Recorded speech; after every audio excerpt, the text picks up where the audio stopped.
about to have one hell of a night. Tonight there's nothing I wouldn't try. Give you a shot because your body looks right. It's about to be one hell of a night.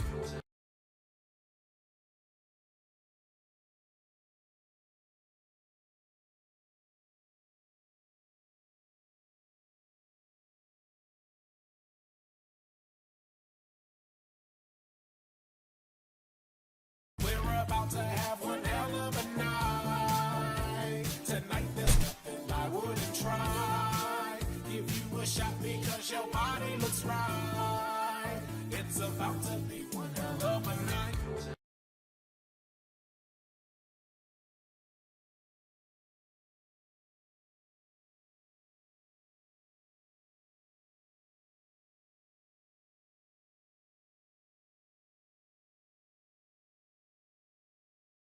About to have one hell of a night. Tonight there's nothing I wouldn't try. Give you a shot because your body looks right. It's about to be one hell of a night.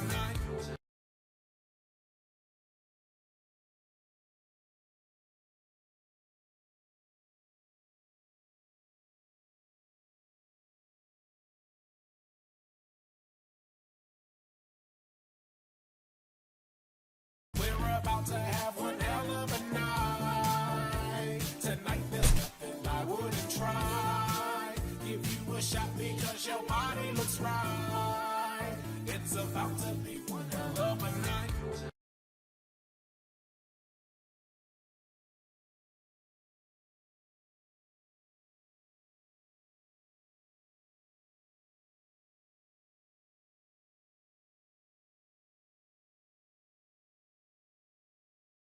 About to have one hell of a night. Tonight there's nothing I wouldn't try.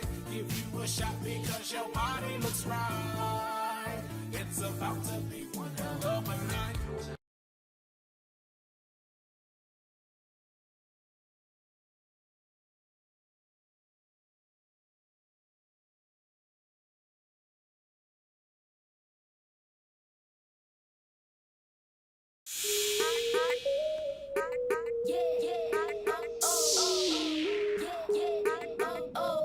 Man, you come straight out of a comic.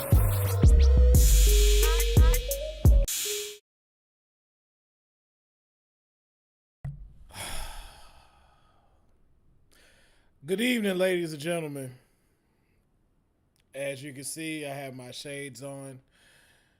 Welcome to another episode of Straight Out of a Comic Book. I am your host, Will Pharaoh. As you can see, feeling some type of way because I am suffering from X-Men withdrawals. It's Wednesday. This is the first time that we are without the beloved X-Men 97 since it has premiered its season finale. And I gotta say, I don't like this feeling that I'm having. I don't like it. But we are going to talk about that plus so much more today on today's episode. First, I just want to say shout out to everybody who is watching this on not one, not two, but five channels we are streaming on right now. We truly live in a wonderful time. We are on my Twitch, my YouTube, Arcade Tokens Twitch, Arcade Tokens YouTube, and Arcade Tokens on Facebook. Thank you, everybody that's checking it out right now. Everybody that is watching. If you are joining just now, I really appreciate that. If you are able to chat with us, come chat with us. Easy Knot from Twitch is saying this is hard. Animosity 785. I'm gonna take these off because I can't see shit. And because that clearly says 585. So let's go back to the Clark Kents. So if you are on any of these platforms and you're able to chat, jump in the chat and come join us. But we are across 5 platforms right now. I'm thanking everybody that's joining us right now. We got a lot to talk about.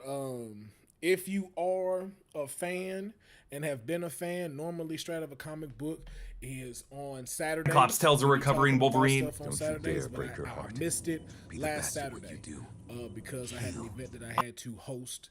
So we are catching up today. We will still have one Saturday, so don't fret. We will have one Saturday as well. And normally on Wednesdays we do the Fleet, but of course the cats at the Fleet are a little bit busy. They leading their lives right now, so we up in here. Odds may be bad, I gotta make but the sure cards we are are always we in the in here. X-Men's favor.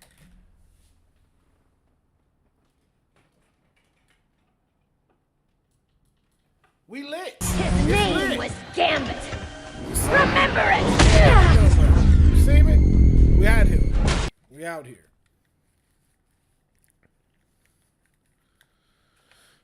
Well, man, we got a lot to get into today. So we starting, of course, with Straight Out of a Comic Book. So welcome to Straight Out of a Comic Book. Again, I'm your host, Will Pharaoh. And we got a lot to talk about. We got a lot to catch up on today.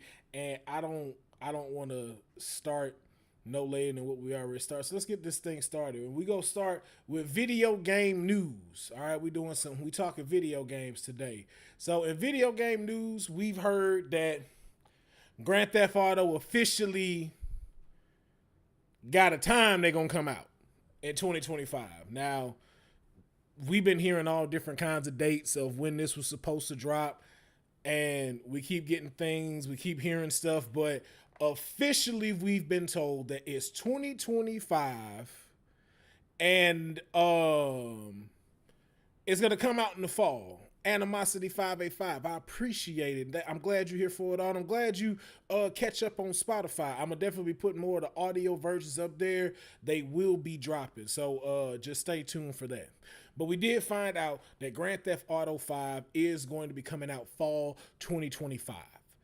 2025 fall. We don't have it. Raises the sentinel foot, and Cyclops recognizes that it's time to stop fighting the future. Your mother lied. So that could be The professor came to you, Bastion. That could be an August, September. It was to protect me. It could even Parents are splash human, into too. November, if They I'm mess being up. honest with y'all. November be kind of that mixture of like when winter start, and it's still kind of in that fallish area. But no word given yet as to when it's going to have the official date. But it seems like we're getting closer and closer. So I'm excited. As y'all know, we Fleet here on Twitch. Most of the time, we'll talk and play Grand Theft Auto 5, The Last Days of Los Santos. So school season, as King Mike Hall over on YouTube said in the comments. Yeah, sort of like maybe school season, or I would say even closer to the holiday run. Like closer to the holiday run. Like I said, somewhere maybe like October, November type maybe. Or like you said, maybe a hard August. We might get a hard August right at the beginning of school. Not sure, but I'm going with either August or October that we get Grand Theft Auto 5. And so yeah, I'm excited. I know everybody else that plays it is excited. And we can't wait to see what happens and what goes on. So looking forward to that. But we're going to keep it pushing with more video game news. Last week, we got the trailer for the new Assassin's Creed Shadows game, where it takes place in Japan. We messing with the samurais and the ninjas up in this piece. But it's been a little controversy, y'all. It's been a little controversy amongst the Assassin's Creed Shadows game after dropping. Apparently, a lot of dumbasses are under the misconception of Japanese history, because a lot of folks were upset that one of the featured characters is a black samurai by the name of Yasuke. Now, again, I might have said that wrong because I am from the South, but Yasuke is the But it's less a particular question person about of where interest and in this more game. And we've had a lot of people commenting about how dare y'all appropriate people's culture, or from Japan, this and blah, blah, blah, blah, blah, and getting upset and everything. And it's just like, at any time where you could say Google some shit, This is the time where you could say, Google some shit. Why? Because Yasuke is actually a real person. This isn't something they just made up for the video game. Yasuke is a legitimate part of Japanese history. He is one of the first samurai, or if not one of the first black samurais. He was first in prison and then actually brought to Japan. And during that time, they made him join into the samurai culture and basically become a guard, which in doubt he became a samurai. That's not fairy tale fiction. You could go Google it. You can go look in a book at your local library. That man is recorded. Not only that, they've had an entire anime on Netflix that you could check out where they talk about this person. So it's not appropriating the culture. It's not them going, oh man, y'all done took this away. No. That's not it at all. And if we being honest, I love how all these folks that got jumped up and raising arms about this person, I like how don't none of them say anything when it's a person of the Caucasian doing it. I didn't hear no uproar when Tom Cruise was the last samurai. I didn't hear nothing about Matt Damon when they did The Great Wall. We didn't hear nothing about Gerard Butler and Sigourney Weaver when they played Gods of Egypt. Man, y'all ain't had nothing to say about that. Wasn't nobody complaining then. Y'all didn't say nothing in them comments when that was coming out. But all of a sudden, you see one of us, and it's like, oh. Come on now. What we doing?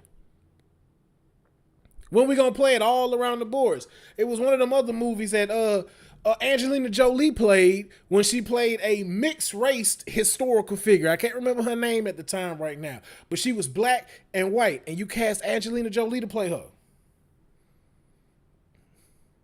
Wasn't no uproar about that.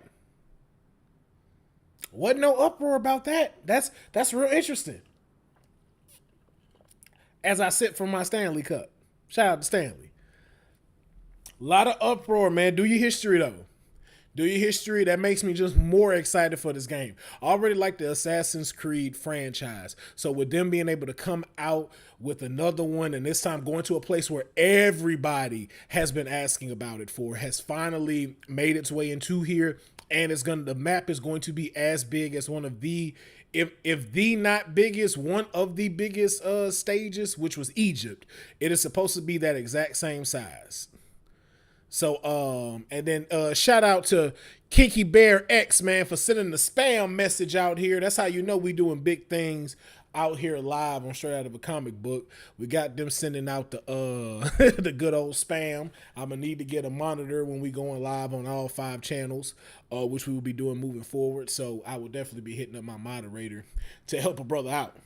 But in the meantime, excited for this video game. Can't wait to see the gameplay. That's what I'm more interested in. I'm loving the graphics that I saw. I'm loving the in-between cuts that they used. I want to see some gameplay, though. That's what I'm excited to see. So that's going to wrap up our video game news for right now. So now we're going to jump into a little bit of movie news. Going to jump into some movie news. And one of the movie news being we got us a nice anniversary that we want to talk about. The Monsterverse is celebrating its 10th anniversary this year. And what that means is particularly it has been 10 years since the release of the original Godzilla movie starring Bryan Cranston, Aaron Johnson Taylor, or I might have the Taylor Johnson mixed up, but Quicksilver from Marvel's Avengers. It has been 10 years since that movie released. and we've seen the other reinsurgence of the Kong and all of the great other monsters that have came from Godzilla, such as Mothra, that 3-headed motherfucker that be out there in them streets, and so on and so forth. But happy anniversary to them. It is great to see the combinations of what they're doing as far as expanding the universe for not only movies, but also television, as you've seen from Monarch's TV series starring Kurt Russell and his son, which is a very dope series that's on Apple TV. If you have not watched it yet, go and check it out. I promise you, it is. If you like Godzilla, if you like Kong, you're gonna like Monarch. That is one of my Pharaoh watches for y'all to go see today. Go and check that out. I promise you, you won't be disappointed. But shout out to the Monsterverse. I look forward to seeing what's gonna happen. How they'll continue to do everything, how they'll keep coming with stuff. I particularly liked Godzilla versus Kong, the New Empire. You know, to some people, they had their own opinions about it. Me, I enjoyed it. So, shout out to the Monsterverse. Hope y'all keep going and hope y'all keep producing amazing content. And like I said, we're going to keep this thing rolling because we got a lot to talk about. More movie news. One of my other watches for the audience is Furiosa. I was blessed to be able to go see an early screening of Furiosa. It is incredible. Okay? I've seen people give this a 10 out of 10. Now, I ain't saying it's a 10 out of 10. But dang it, it's close to it. If anything is close to a 10 out of 10, it is this movie. George Miller does not disappoint and continuing the Mad Max saga. And man, the woman playing Furiosa, I can't remember her name at the time, but I know it's Anna something. But we've seen her in so many movies. The Queen's Gambit, The Menu, so many things that we've seen her in. Even New Mutants, a phenomenal actress, and she did not disappoint playing the young Furiosa and showing us why Charlize Theron's character became such a cult classic character that people love to watch and to see. This doesn't disappoint though. Chris Hemsworth is incredible as his character. It's like, you know what's crazy? It is, if Thor went crazy and was left on a planet, this is what Thor would turn into.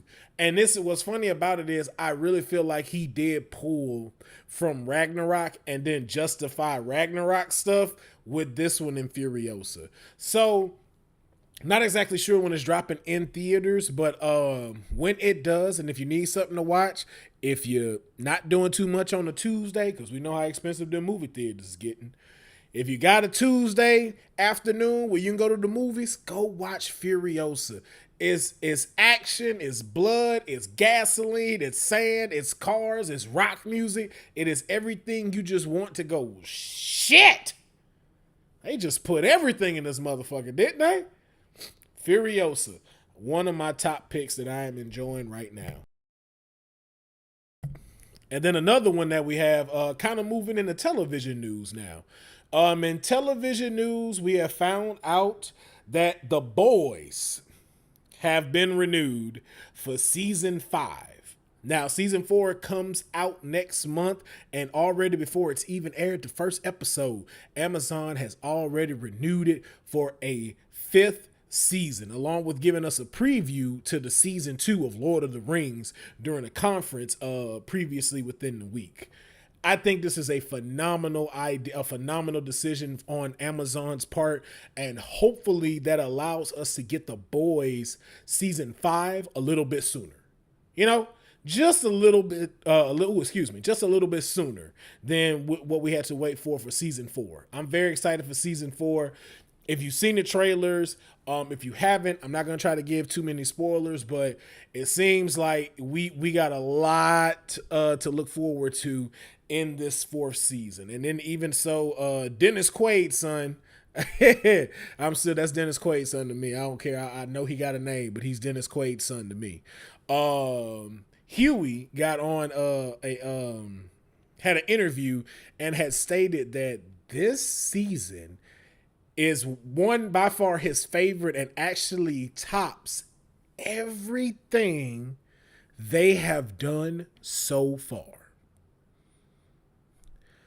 That's a lot to put on this season to say that it tops everything that they've done from seasons 1 through 3.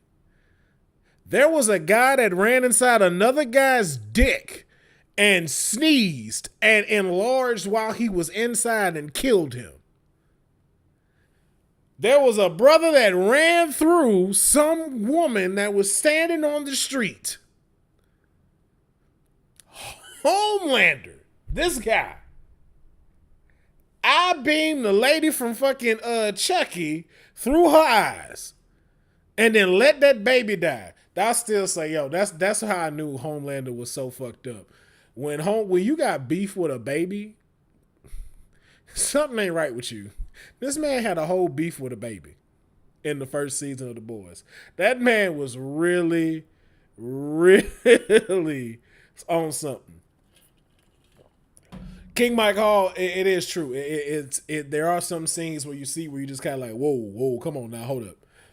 Because I ain't gonna lie, the scene with him running through a guy's penis was a lot. That I was not ready for it. But you know, this is the life we in now. So you know, when you are trying to make everything a part of the normal, those are some of the things that you now gonna get. Because I remember someone stating, as a reverse to that, would you have been upset if it was, let's say, for instance, a woman or a man running through a vagina and that happened? So it's just kind of like, yo, it's the new normal. That's where it is. But I can understand why it can kind of, you know, like there's a lot of stuff inside the show that makes people feel uncomfortable and makes you kind of just go, ooh, I need to cut this off for a second. Like when old girl was riding that made the landlord's face and crushed it. I was like, that's one of my worst fears also, like to die with a woman on your face. Like I know people be laughing about suffocating and stuff, but that is crazy. But we got some comments in here. Miles from YouTube said, what are y'all watching instead of X-Men 97? Just finished and searching the knocked out Invincible, and the boys need that hero fix.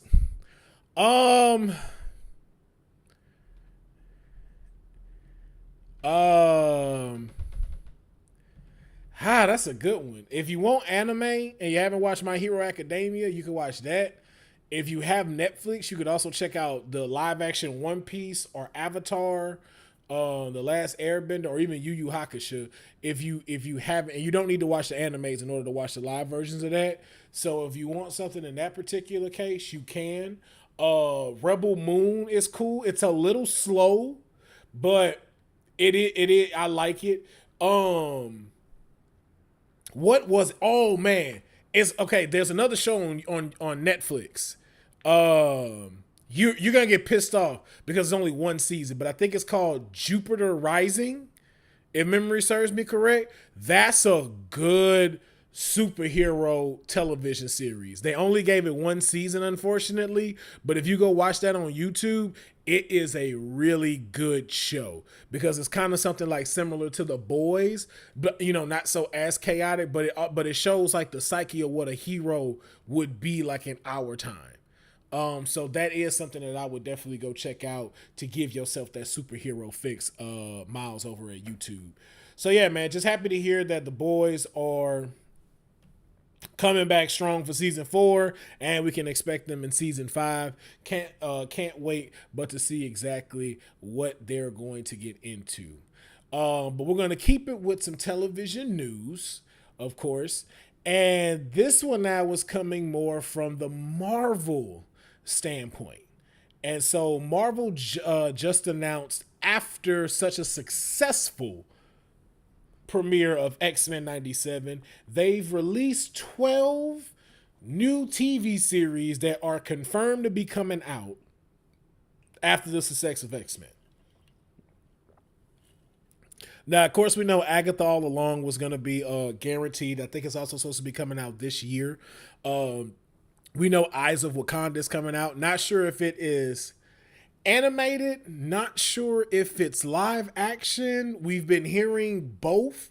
So not really sure what Eyes of Wakanda is supposed to be about. Daredevil Born Again is also to come. No longer 18 episodes. It's now just 9 episodes. But I guess if you want to break those up and everything, which I think they are, I think they're going to kind of do a part 1 then part 2 for us. Because for some reason, just to cut it straight in half makes me think you had other episodes that you just want to clean up, but try to still make your deadline. Ironheart is back on the table. At first, we heard a lot of some of these shows weren't making it back, like Armor Wars had got put on the shelf, as well as Ironheart. But Ironheart has, just like in good old Tony Stark fashion, it came back to life. And it's keeping those little spores from taking it out. So we are still getting Ironheart. We're also getting X-Men 97 Season 2. Hasn't been officially confirmed, but confirmed in a sense, which, it wouldn't make no sense to not come back with it. We're also going to get a What If Season 3. Oh, excuse me. We're also going to get What If Season 3, which I looking very forward to. If you remember, after Season 2, during last year's holiday run, they also put out a clip of what to expect from the next season, which of course was Bucky and the Guardian, and focusing on them. And from 2YNC is saying Hulk's son Scar is coming too. Yep. Yeah. We know. We know that live action Scar is coming. Not excited after what I saw. How is your son taller than you in the comic, but then shorter than you in live action? But whatever. Continuing to go on, Wonder Man is coming out as well. It's still going to be making its debut. Very excited for that. Very excited to see Yahya now in the MCU and seeing what he'll bring to it. And then one of the biggest questions people have always had, Marvel has left quite a few things always hanging in the ether as far as unanswered questions. And one of the biggest ones was, what the fuck happened to Vision? Whatever happened to him? But now we're finally going to find out, as it has been confirmed, and even confirmed more this week, that Vision Quest will be the follow-up to WandaVision, with Paul Bettany returning as Vision. So we will find out what happened to White Vision, what happened to the other Vision, and so on and so forth. And then we have 2 Untitled series, which is of course another one that's focused on Wakanda, and then another one that's going to be focused on Nova. So I'm not sure if we're doing the Nova Core, the Nova Prime, but I'm particularly excited with that one just because of the simple fact that when we last left Nova, it had been told it was destroyed by Thanos when he came to get the Power Stone. And so if that be the case, that would be particularly where I would think we're picking up after, unless they have us picking up 5 years after and they've kind of established themselves. Not sure, but I know there's a lot of depth as far as storyline goes for Nova moving forward within this series. And last but certainly not least is your friendly neighborhood Spider-Man. Now this one is going to be a cartoon, and I think this one picks up where he's in high school as Spider-Man, and you'll get to see like a lot of the characters from the Spider-Man franchise make their way into the show as well. So looking forward to another little spin on him as well. So yeah, I'm looking forward to this. As we know, Marvel will only be dropping 2 to 3 series a year now, also including films. So we know we're not finna get all of this within the next 2 years. They're about to start kind of slow rolling these things out, starting off with Agatha All Along, most likely What If Season 3, and then maybe Daredevil. And then we'll see exactly what they roll out with next, most likely Wonder Man, and then Vision Quest. So yeah, with Marvel with the success of X-Men 97 and then the success of Deadpool and Wolverine that's going to happen. Seems like Marvel is going to have a good year in 2024, especially with them already selling out day one for pre-sale tickets with AMC and breaking the record for that for an R-rated movie. Shout out to you, Laura Aloha. Welcome. We're across 5 platforms right now, just doing our thing. Just doing our thing. So with that, it's time to get in for what y'all been waiting for. It's time to talk about season finale of X-Men 97 and the withdrawals that we are going through. Now, if you've watched this, there's a particular way I do this recap and how we talk about it. And, I like to take y'all through. Now, I wanted to do something a little more special, and I wanted to give a video this time. I was like, let's do a video instead of just images. So I took a little time, so bear with me, and I made it into a video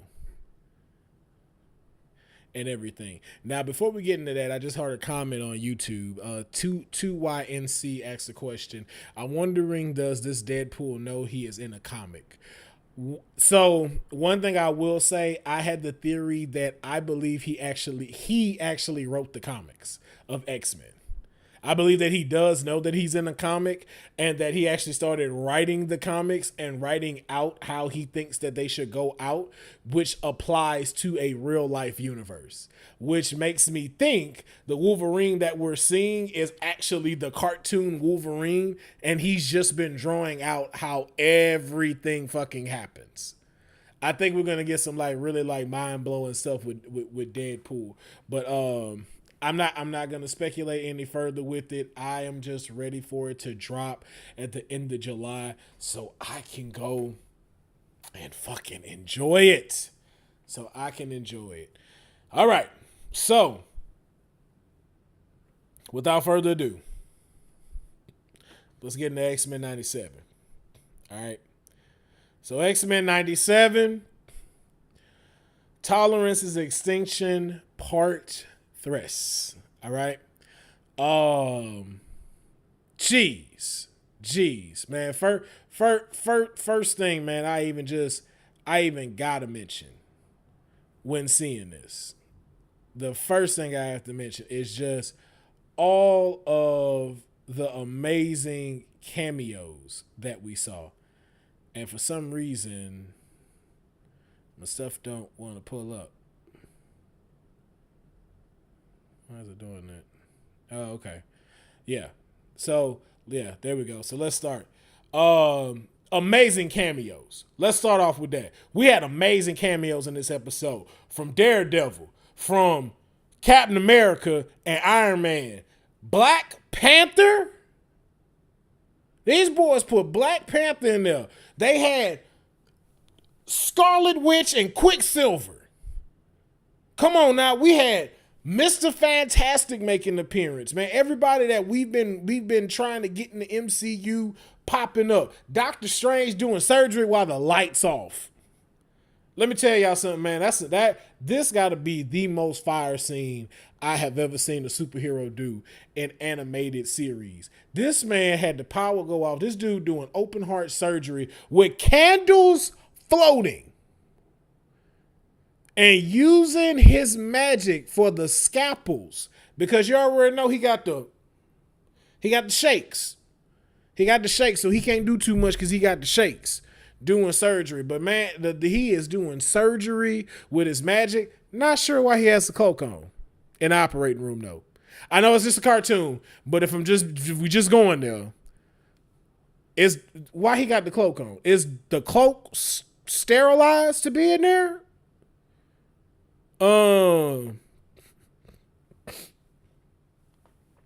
I just got questions on that. That's just if it's for the drip, that's fine. But I would feel some type of way if I found out my doctor had a Halloween cloak on while this man did open heart surgery on me. Now, if it helps with the magic, by all means, do your thing. But besides that, I kind of felt like, is the cloak giving you powers or do you got powers? Like, who's working who right now? But either way, he was doing his thing as a hero while stuff was going down because all the power was shut off. Literally, Magneto shut down all the magnetic plates within the world and shut down everything. But he was out there doing this thing. Now, my other thing. Y'all see it. Y'all see it. Y'all see it. Our boy Peter Parker and M motherfucking J out here in these streets. Now, if you've seen the previous episode of Straight Out of a Comic Book, we asked the question was posed to me, if Spider-Man 98 should get a reboot, kind of like X-Men 97. And I particularly said, I don't think that it should. I feel like that story came to an end the way it needed to. Resurging the entire series, I don't think is fully necessary. We saw him do it all. We seen him fight everybody. We saw Spider-Man turn into a spider. We saw him have his own secret wars. We saw him have his own multiversal war where he entered into the Spider-Verse. The man even met his creator and swung him around New York. The only thing that we did not find out that was lingering was, did he ever find MJ? And they finally answered it. That he is reunited with the real MJ. If you remember from the cartoon, it was his clone that was made out of water, and then she evaporated, and then he couldn't find her. But it comes to see that MJ is well and fine, which once again makes, with the question posed, I do not feel like they need to reboot the Spider-Man series, just for the simple fact that they finally answered the question that everybody wanted to know. Did he find MJ? And he did. So we good, but the creator and the showrunner of X-Men 97, the reboot, did say we will see Spider-Man feature in X-Men 97 more, along with other characters as well. So at least we are still getting him in some type of way. So I can't be mad at that. But I was just amazed at all of the people that we've seen. And of course, even Cloak and Dagger. Cloak and Dagger got in on the action, man. I'm like, oh, yo, come on. Come on. Everybody that we've seen live action from even like the Hulu series, and I fucked with the Hulu series. I'm kind of still bummed that they canceled it, but I understand. So I understand. King Mike Hall from Twitch had a thing. I'd like to see our real Spider-Man meet Miles. That's fine, but you can do that in the X-Men episode. Am I wrong? You can do that in an X-Men episode and still be good. That's what I'm saying. Like, it's not necessary for him to have a show. And then if that would be the case, then they would move to Miles having the show. And if you're going to do that, I guess, but it's still just not strong enough to convince me to want to see it. As of right now, at least.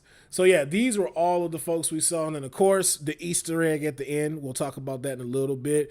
Psylocke, everybody was in here. But let's start off from the beginning. So we found Charles and Magneto in a fucked up bar up in Germany after the war. And of course, Charles is out here spitting that bullshit like he usually do every damn time. So look, I want you to look at this image. Look how pompous this motherfucker is, bro. That's why I don't fuck with Charles. That's why I don't fuck with him.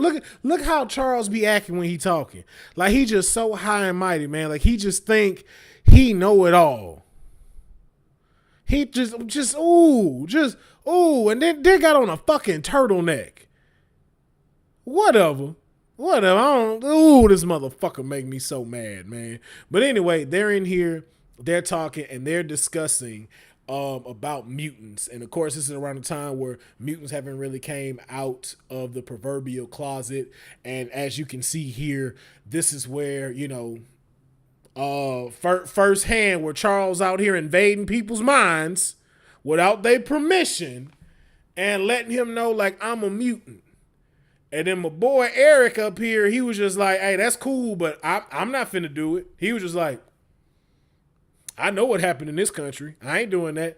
But then what particularly happens is he starts hearing waves, starts hearing water. And then all of a sudden transition, we done found out this motherfucker Charles got him in a damn mind fuck right now. Got him in a little cage in his mind, fucking with him. Just out here fucking with him. Because Magneto don't want to turn the lights back on Earth. So he out here in this man's mind, showing him, trying to put him in some old school bar where we first met. Like it's supposed to be all reminiscent. You remember the first time we came together? Charles, fuck you. Fuck you. I just tried to crush your head with a helmet. I'm not trying to walk down memory lane right now. This is what you want to do. You notice he ain't got out of that seat. Yo, why does Charles not know how to walk in these mental scenarios? He don't never walk. Even when he took the Shatari people to school in his mind, he didn't walk. Like, did he forget how to walk? But he's supposed to be some powerful mutant. Anyway, I digress. So Magneto has caught on and now realizes he is trapped in a mind fuck thanks to this old jackass over here, and just got me trapped while I'm sitting here trying to free all mutant kind. Yeah, all the mutant kind, and then this what you doing. So he got him trapped, got him looking at shit. Look at this. Got the boat out there full of his loved ones. Ain't that a bit? Yo, why people keep thinking Charles is that dude? Like, who does this? Like, yo, like, there go his ex-girlfriend, his 2 kids in the back, and then his 3rd kid, Polaris, right there. The one that's in green kind of shadow, that's the 3rd kid. That's like the one he don't claim for some reason. But that's the most powerful one outside of Scarlet Witch. She powerful as fuck. But Magneto don't be claiming her like that for some reason. I don't know if her and his mama, like, done some shit and she don't fuck with him. Like, this first time he had to pay child support for one of the kids because she was like, no, that's yours, nigga. That's yours. She be messing with that little magnetism shit you do. That's your baby. It's your baby, Eric. Everything. You damn right he's not over at Twitch. He trying to keep up the facade, and I hope his chair battery run out of the warranty. You damn right, I agree with you, brother. But so, look at Charles over here showing him his fucked up, like he can't get to him.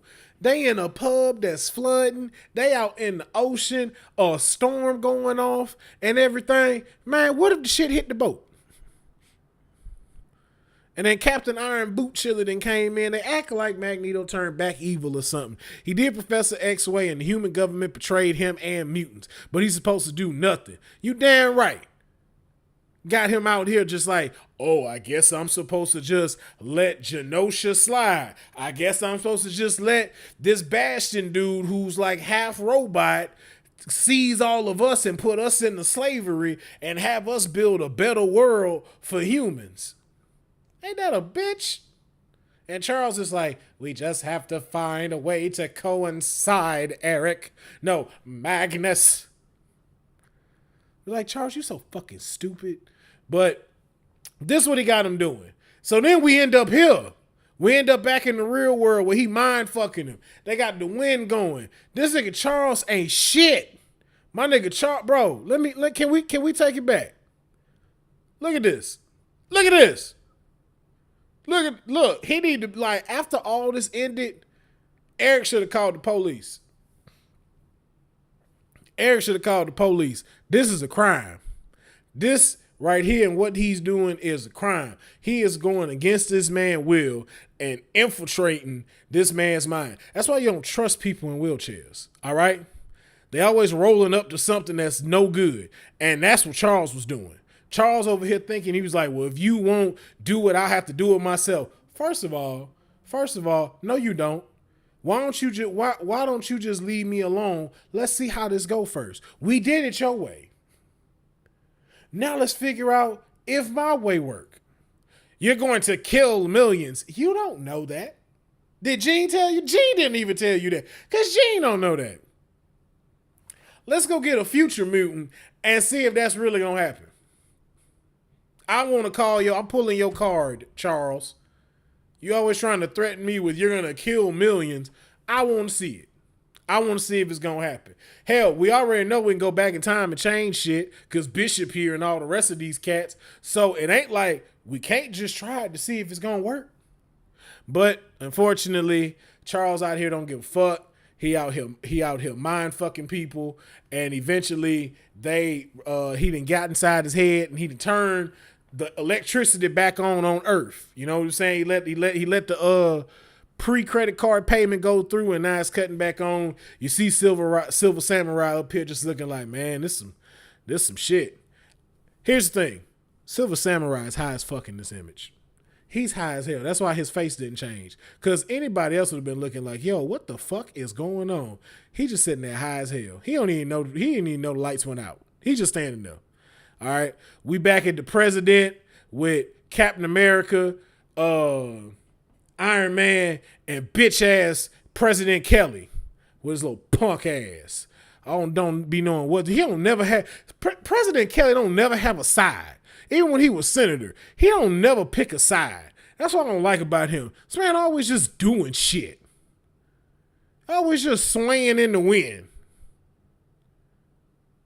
Always just swaying in the damn wind. Black Sheep over at YouTube stated that in the comics, I think Operation Zero Tolerance was backed by the U.S. government. I believe it was too, but they were unaware of what the actual plan of zero tolerance was. They were on to a part of it in which they agreed with, but they didn't know the full back end of what the plan was before they backed them. So that is true. They did actually help fund Operation Zero Tolerance. And so now they sitting here, and then we come back to Bastion. After they didn't talk to after we didn't cut the lights back on. So now Bastion is powered back on. The Sentinels out here are running a fucking muck. And so now they got Cable over here looking like a little bitch controlled by Mr. Sinister. Mr. Sinister, this some cold ass shit right here, bro. This some cold ass shit. That man told him, tell me how many times have you attempted to stop me from doing this? Cable said 200 times. You should cry about that. You really should cry about that. Not for the reasons why y'all think I'm saying he should cry about that. You should cry about that because you suck at your job. Like, as a time traveling mutant that's supposed to be saving the world, you suck. Shit. Nigga, even John Connor stopped this bitch a couple of times. Like, and all he had was a shotgun and a robot. Nigga, you got mental powers, you got biomechanic virus and stuff like that, and you lost 200 times? No wonder Scott didn't come back for your ass. Nigga, I wouldn't. You are a failure. You should find something else to succeed in 200 times. Like, how many times can you wax your arm to where it looks nice? That way you got some kind of victory, because losing 200 times, it's like ridiculous. And that's why he looking like that. And then, of course, in the previous episode, they had Cable fuck up his mom, Jean Grey, who he be acting like ain't his mama Madeline Pryor, is my mom. Like, all right, nigga, like, it's the same, whatever. And she arises as the Phoenix in the water, as you can see here, getting called out. She rises up. She puts back the machine that they were going to use to attach to Bastion, which has now made him lose his psychic link to all the Sentinels and then shut all the Sentinels down, which I don't know why you would think you going to fuck with a Phoenix. Like, don't nobody know what her powers are. Like nobody knows. Ain't nobody has yet quantified the Phoenix power. What make you think your ass stood a chance? And then to make matters worse,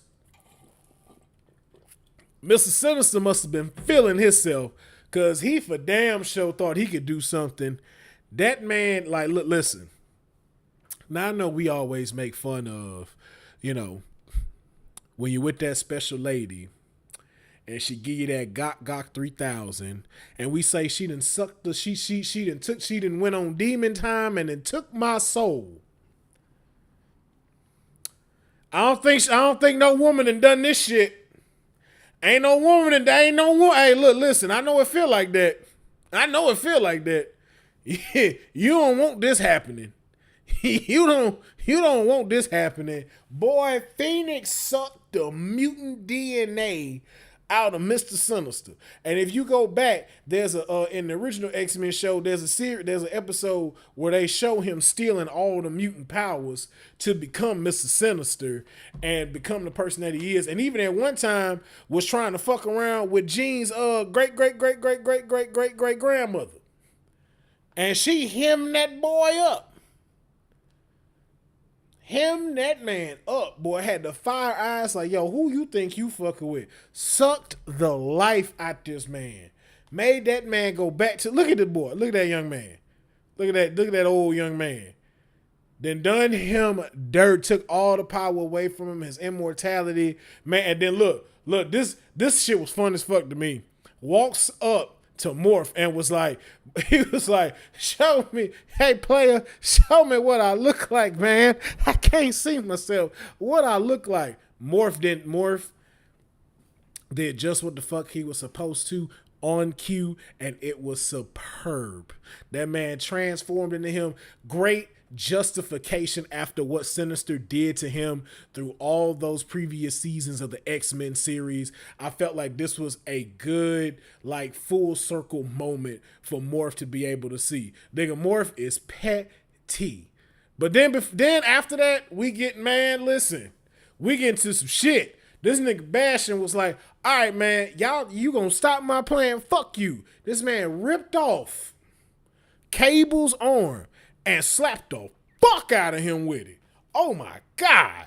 That man then did something to it to where this shit just started looking like it's finna bust a nut, and then just a whole bunch of wild shit came out. And it was from like when he was a baby and they gave him that virus. Then all of a sudden, Bastion takes in all of the busted out tentacles of the arm, and then he transformed into them cyborgs from the Gargoyles TV show. So you remember them? Tell me he don't look like that. Tell me we not looking at the same person. Look, I'm gonna go back. That ain't him. Y'all remember Gargoyles, and they made the machine Gargoyles to come fight the Gargoyles? That's what Bash should look like. Bashing out here was just like, you know what? Gargoyles is my favorite TV show at this time right now, since it is 1997. You know what? I think I'm going to copy that. I like them wings and how they was looking. I'm going to copy that. Cyclops tells her recovery. So, and to be fair, he does look like that in the comics. Sorry. He does look like that in the comics. At one point when he does, and he models himself after Archangel actually. So then, after that happens, I'm telling you, right? King Mike Flow over at Twitch took Metal Goliath's whole flow, man. Shout out to Gargoyles, bro. One of my favorites. Then we go back to Asteroid M, and we on the X-Wing. And, you know, if you saw the last one, you know Wolverine ain't doing too good. Him too, he also had the life sucked out of him. And it didn't go well. And so they sitting there. Now, this the shit got me. Watch this. If you dare break her heart, be the best at what you do. Heal. That's a cold look. We used to hate on Cyclops. We used to think Cyclops was a bitch for letting Wolverine just be on his chick like that. This man in 10 episodes made us say, motherfucker, I got y'all. Watch this shit. You know how much of a player you gotta be to tell the side nigga, hey man, don't you down her. I know she like the bad boy fantasy. I ain't dumb. Hey, listen, I was fucking her clone this whole time. So I already know about your little kiss and shit. I already know about all that stuff, bro. Look, you her little fantasy. Don't you down her. Don't you down her, bro. I know you gonna protect her if I ain't here. Don't you down her, nigga. You heal up and come back and go play your position as second in command when it come to this vagina. That boy Scott a player, man. Scott wasn't playing no games. Scott in 10 episodes had us say, hey, you know what, player? We see why you the leader. That's why you are the leader of the X-Men. Shit like that, my boy. Shit like that. Shit right there, my boy, is why he is the leader, why you do not fuck with Cyclops, all right? So then we find out after this happens and he's talking to her, Charles hits us up talking about, hey man, my X-Men, I have to say, I gotta save Eric from the bullshit I did. Now I done came up in here and mind fucked this dude so bad that he might need the helmet and the special, he might have to ride the short bus. So I, because I did that, I gotta go back and fix it. But while that's happening, and I'm trying to get him to remember who he is, Jean Grey also tells everybody that, hey, Bastion is on his way.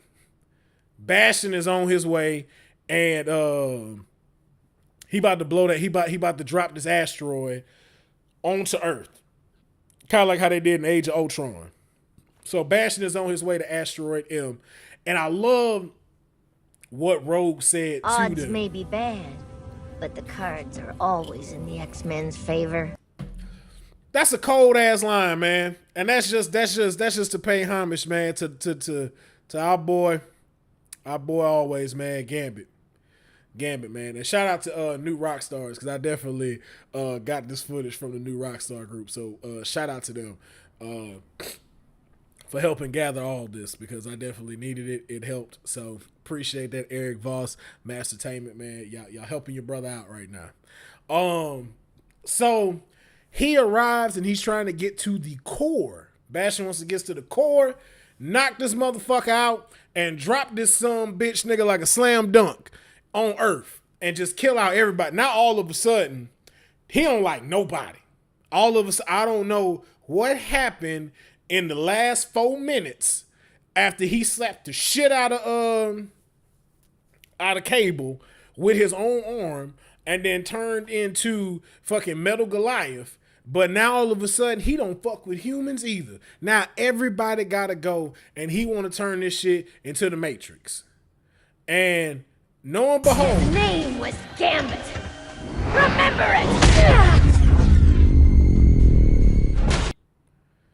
Put the pause on this man. Look, if you forever for a second forgot why Rogue was that woman, if for a second you forgot why Rogue was that woman, she just showed you why. Look, just watch how this whole shit went.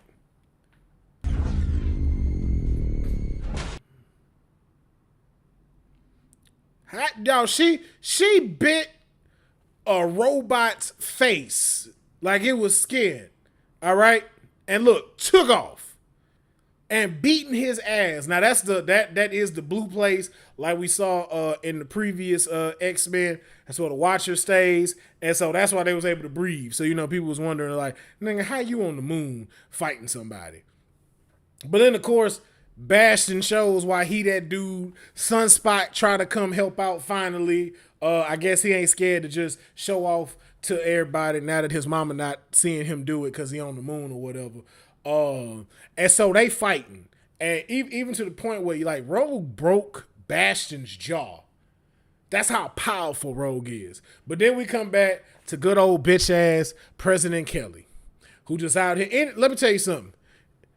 Anybody who got these glasses where you can't see their face is up to no good. This in cartoon history teaches you that you should not trust this person. I'm letting y'all know that now. Anytime you see this person, he is not to be trusted. When they have glasses that reflect and you can't see their eyes, do not trust them. And that's what President Kelly taught us, because everybody's sitting here trying to talk to him and they trying to figure stuff out. And then we see Black Panther without the mask and we learn that is T'Chaka, not T'Challa. And I know a lot of people were trying to wonder, it's like, okay, well, why you didn't have T'Challa in here? Y'all got to remember, it's 97. It's 1997, so for all purposes, he may not have picked up the mantle just yet. And I believe in this 97 version, this is the one where T'Challa goes to America to get that American education and then comes back when his father passes. So that's why I was like, this makes sense that this happened. This makes sense why this happened, why this was going to be. IB Walker, thank you so much for joining us here on the live chat. Don't worry, I will be putting this up tomorrow on my YouTube. We're going to put part of it on Arcade Tokens YouTube as well, but you can watch the full version on my YouTube channel. But that is why I understood why T'Chaka was the current Black Panther and not T'Challa. So it made more sense to me to have him there in 1997 than to have the one that we're so familiar with, which is T'Challa. And then we get into Magneto Protocol, which is basically we're going to shoot a whole bunch of missiles at Asteroid M. Here's my problem. Here's my problem with all of this. Why is it always we gonna fire a missile at something? Why don't we have something more creative for us to do?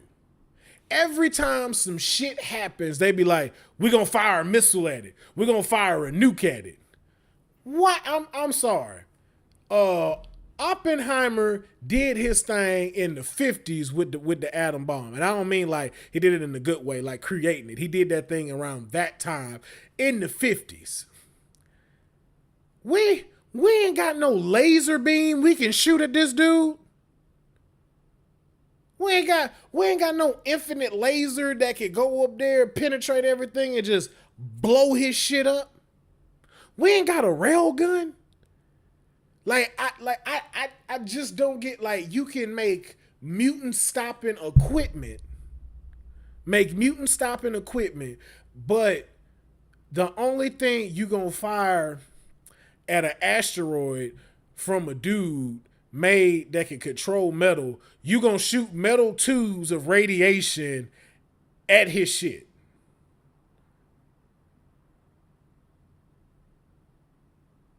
Thank you, Godzilla fan over at Twitch, because I just stated it. You shot metal missiles at him, and then if it would have turned, if he'd have just been like, y'all would have ended Earth. Y'all would have been responsible for destroying Earth, because it's like, why ain't there a better version of a protocol? Walk me through that. And Betty Boop on YouTube, you are right. It was a dumb idea. It been a dumbass idea. But for some reason, they were doing it anyway. I don't know. Don't understand why. It's all stupid. But you know what wasn't stupid was what I caught here watching the series, the episode. And I had stopped just because I like to read these things because you never know what's in there. And what I definitely found interesting, and again, I know people have probably already put this out, is what they had for Magneto. And I just love the attention to detail that they have. So if you look here on it, if you look at Magneto's picture and you go down, it says real name Magnus, aka Eric Lyncher, which I just realized now is backwards, because how the fuck is his government name the AKA and his real name is Magnus? Isn't his real name Eric Lyncher, aka Magnus? Now that I'm just seeing that, like that don't that's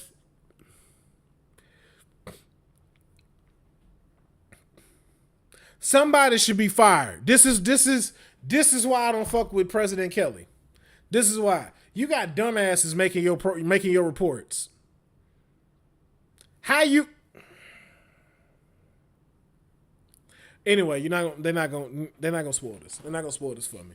What I also noticed was if you look closely over there, I know it's kind of maybe a little difficult to see, but under the AKAs, there's 3 names, and I thought that this was so cool. There's David Hebblum. David Hebblum was the original voice of Magneto in the X-Men cartoon series, and unfortunately he did pass away, but he was the original voice of Magneto. And then as you can see, blurred out is Ian and Michael. And that is in reference to Ian McKellen and Michael Fassbender, the 2 live action Magnetos in the live action X-Men series. I just thought that was some of the coolest stuff to see. But what is very, very interesting is that this is in here and that they've actually now made our reality canon within this reality of the X-Men. Also kind of showing, I believe, that this is an alternate X-Men, an alternate reality within the MCU, to be able to acknowledge that, letting us know that there is actual canon within our world and their world. So I just thought that was dope. But yeah, it's Eric Magnus Lyncher, but his real name is Eric Lyncher, not Magnus, like he got named like Prince or fucking Seal. Be like, what's your real name? Magnus. All right, what's your last name? Magnus. So your name is Magnus? No, it's just Magnus. Well, that don't make no sense. I need you to go get in line over there with them other people. I ain't gonna tell you what happened, but I need you to go over there with them. Don't go with your parents. Go over there. Go over there, Magnus. Make sure he's in the middle. But anyway, this was to name the Magneto protocols. Then we get back to Charles over here still mind fucking Magneto, and now Magneto done freaked the fuck out because he don't remember who he is, because Charles Xavier want to go too far. Now he didn't hit him with the Men in Black little thing, and now he don't know who the fuck he is. Now he gotta try to tell him so he can remember who the hell he is. Then we get into the whole Lion King shit, like, remember who you are. And then of course Magneto ass is just like shaking, can't remember his parents' faces, can't remember his loved ones, none of that shit. He just trying to remember, like, yo, I think I know you. I met you at a ball one time. Then we get into the fight with Bastion on Asteroid M. And let me tell you, this is what I love about the X-Men, because the tag team that they use as an entire team shows you why the X-Men ain't shit to fuck with. Avengers don't do this. Avengers do not do this. Avengers do not ever do this shit. First of all, consistently making Nightcrawler just look like the beast that he is, kicking his ass, and then just whooping, and then pissed off. Boy, look, man, first off, Cyclops come through with the high beams on. He was like, you know what, I'm taking safety off on this one. Turn this bitch all the way up. This stuff reminded me of Marvel vs. Capcom 2. When you be in the corner and he let off that supersonic beam. This is what that remind me of. Even Jubilee. Boy, and I have been adoring Jubilee's run in this series, in this new season. Why? Because it really shows you why she is a crucial part to the X-Men. And that it's not just this kid role that she plays. You know what I'm saying? Like, it's not something where they just protecting her. Like, yo, Jubilee can get down, man. So much she threw this motherfucker into a sentinel. They be jumping the shit out. Look at that. Look at what she did to Bastion. Boy, she got Bastion whole eye popped out like she Kimbo Slice. out here just loose. My boy loose in the membranes right now. Wires fucked up. Motherfucking shit just popped out, man. This man done got hemmed up. But then, of course, man, again, machine. So, he done had to put himself back together and stuff like that. But that whole little eye he had at first, not a real eye out. They didn't punch a little mechanical eye out. Now your real eye hanging out. And stuff. And just when he thought he had a friend, fucking damn Sentinel stepped on him. Who it is? The rest of the clique. Ready to jump his ass. Ready to jump this motherfucker. Like Sage D said on YouTube. Just like Jujutsu Kaisen. Just like Jujutsu Kaisen. And now look, he over here trying to hold it up and stuff like that. Like, you ain't gonna crush me. And then of course, Cyclops trying to appeal to him and stuff like that. And then, him Bastion just still not getting it. Like, nigga, you one of us, bro. Your mama decided to not be here with us. Your mama decided, man, Charles came to try to save you, man. She tried to come and save you, bro. And she was like, no. She left you by yourself, man. We was trying to get you come play with us. You could have been one of the originals, man. You could have been like us with a tight ass suit on and, I guess you'd have been wearing purple and black with an X-Men logo, but you'd have been one of us. And even the Betty Boo's point on YouTube, yes, man, she people used to think Jubilee was useless and just really shows she is an essential part of the team. But even to try to adhere to Bastion's human side, Bastion was like, man, fuck that. And you want to know why? Because of this bullshit right here. This is what we was talking about. Them stupid ass Magneto protocols where it's like, let's send missiles and see what happened.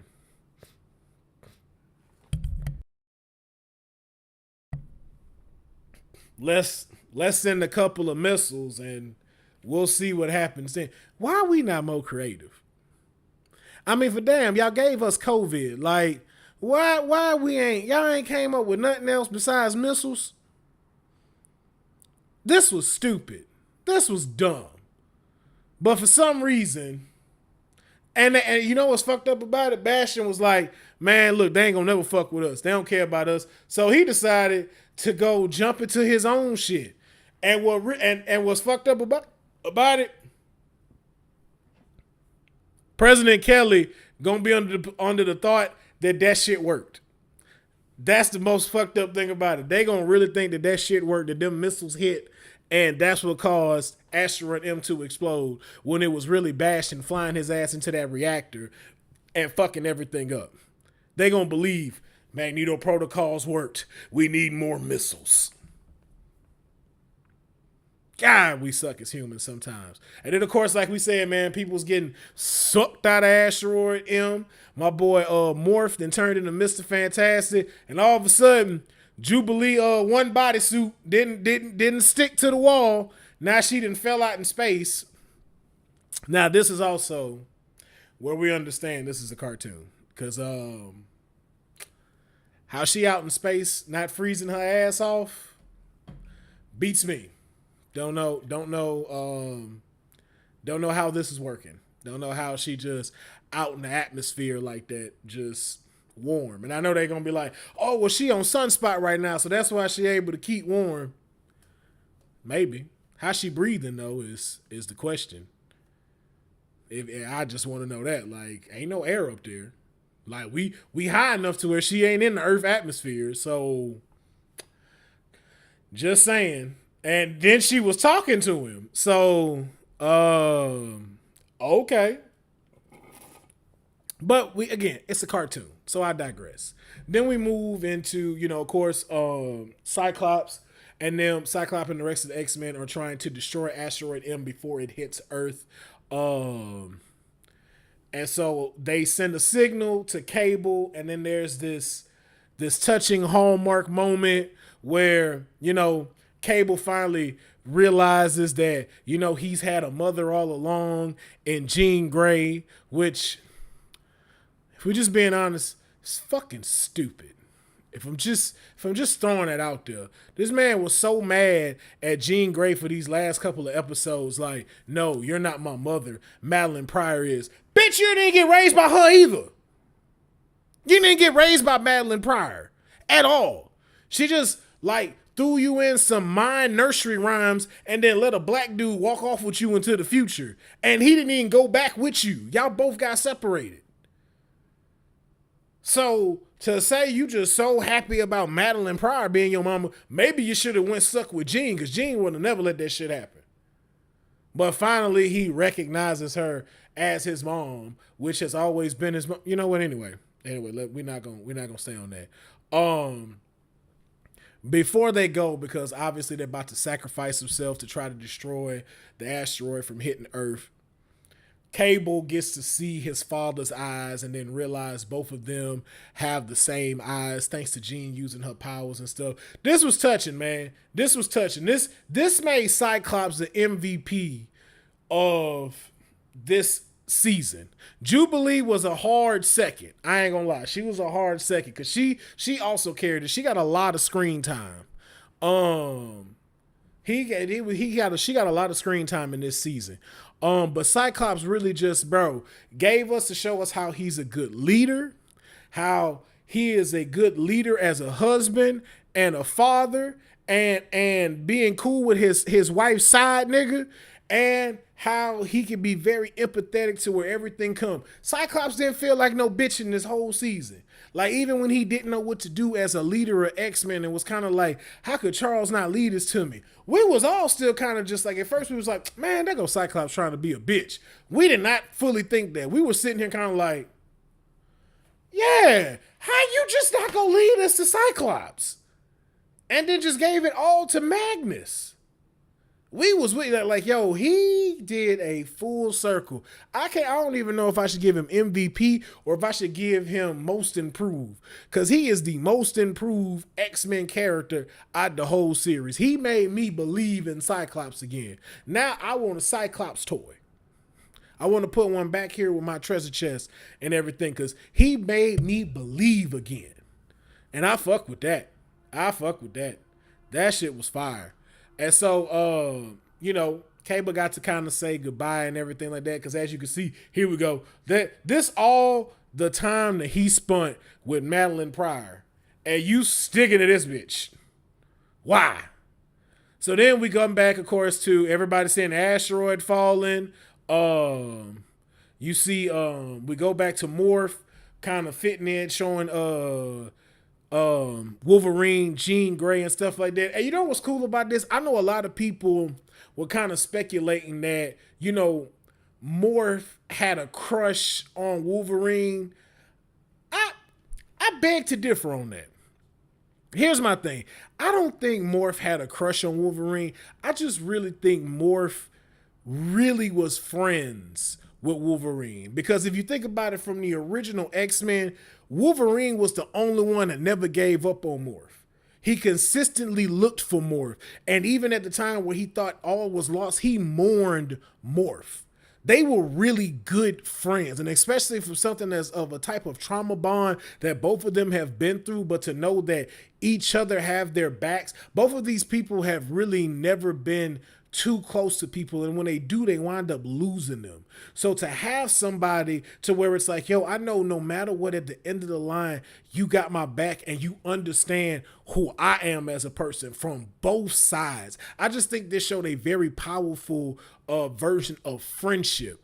Nothing, and I don't think like there were really no romantic feelings. Now again, I could be wrong. We don't know what we're gonna get in season 2, but from what I picked up was these were people who really truly cared about each other and was out of the entire team, kind of like how Jean Grey is with Aurora. This is what we saw with Morph and Wolverine. These are brothers. These are people who truly care about one another and will be there for each other no matter what.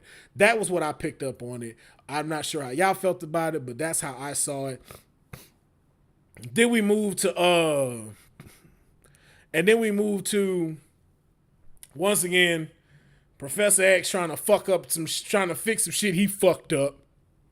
And I'll be honest with you, I thought this is where we was finna get Onslaught.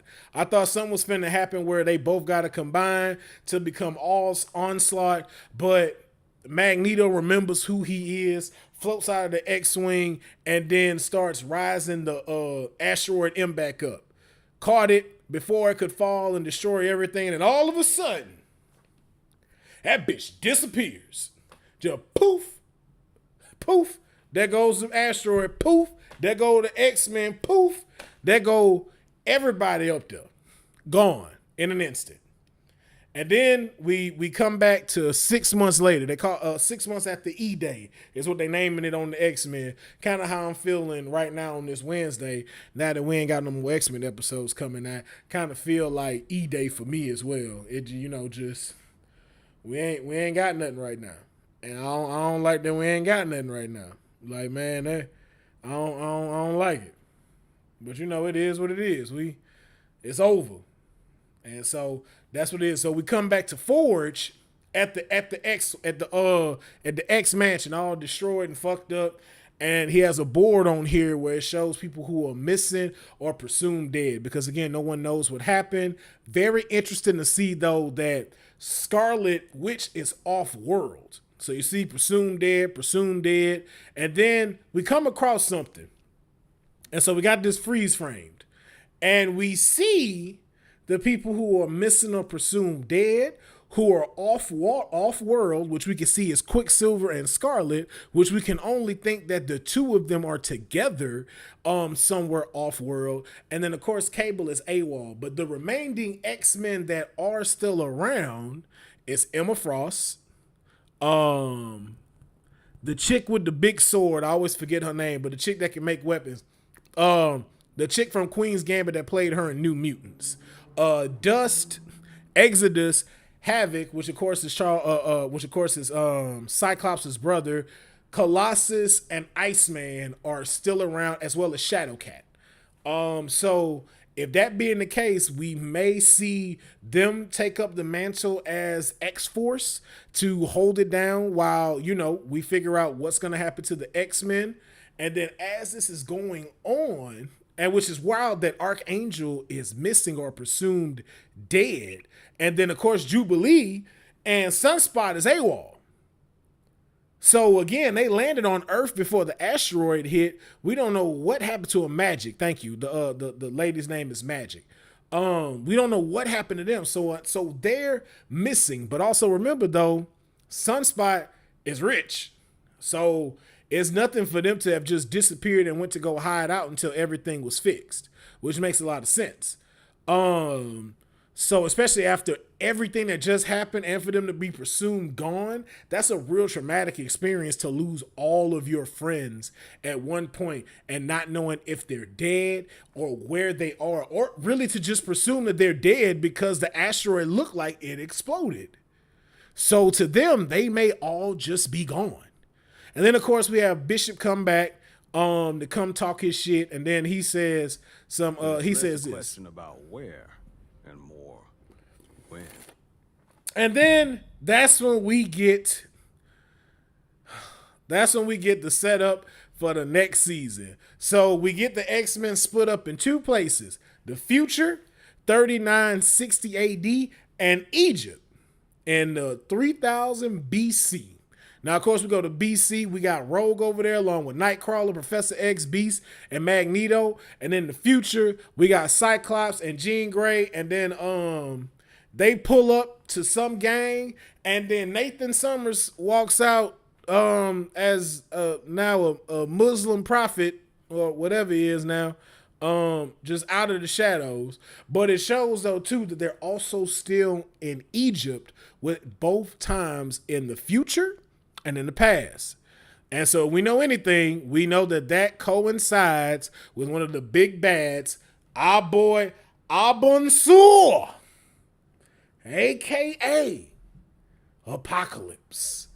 That's right, that boy Apocalypse is back, and we know that he's finna be the big bad in season 2, and then we could just speculate that he's the reason that they are in both of these different time sets. Now, Sage G on YouTube. Now you didn't catch us earlier, so I know you came in a little late, so you didn't catch us earlier. But we talked about why there shouldn't be a Spider-Man 98. So if you want to know why, when this comes out tomorrow, go back. I fully explain why I say we do not need a Spider-Man 98 to come out. And so we see that his whole entire city is being built, and then after that goes, we get an Easter egg after the credits, which is a modern day Genosha. We see the flags hanging, and then of course we see the debris come away, and we see Gambit's card, and we see them blue lips yet again to let us know that it is the futuristic, apocalypse. And that can only mean one thing, that our boy Gambit is about to get himself a resurrection as one of Apocalypse's 4 horsemen, the horsemen of death. Ooh, come on now. Then with them remaining X-Men that's still there, oh, we gonna have us some fun, y'all. We gonna have us some fun on season 2. We're going to have us some fun on season 2. Captain Iron Boot Chili stated, my man Cable went in Nathan Little and came out Nathan X. Yep. I was just waiting for him to do this. Assalamu alaikum, my brother and sister. Like, wait, what? What the fuck happened to you while you was out here? What the fuck happened to you? What the fuck happened to you? I'm like Betty Boop on YouTube, man. We all were sad when Gambit went down, man. And like myself, I cried myself for a few days, man. I ain't cried. I'm not gonna lie to y'all. I was hurt though. I was hurt, but also too, I held out because I thought something futuristic might have changed the timeline and stuff like that.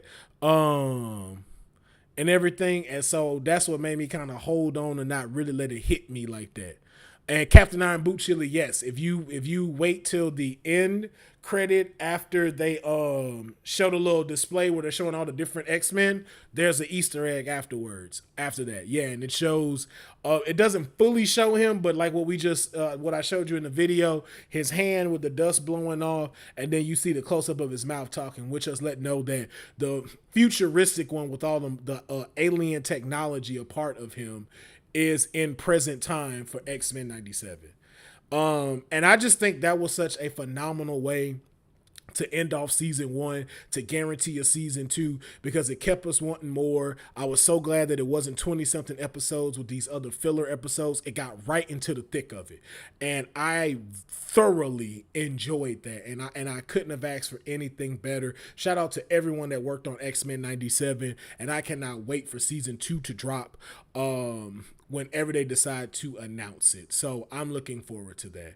And that is all I have for y'all with Straight Out of a Comic Book, man. I'd like to thank everybody for tuning in today and checking out this episode.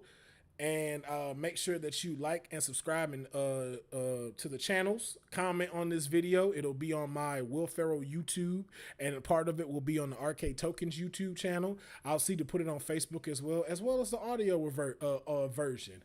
And I would watch an X-Men Evolution re-release, Sage G, to your point. But don't go anywhere. Don't go anywhere if you're watching this live, because we're not done. We're just done with Straight Out of a Comic Book, okay? We're just done with that. We're going to come back, and we're going to play some video games. That's right. We playing video games on Twitch. So stay tuned. I'm going to take a quick commercial break so I can refill my water, pat my head a little bit, and blow my damn nose. And we are going to come right back with some more Twitching, some more Facebook Living, and some more YouTube Living. So just stay right there and enjoy my music video.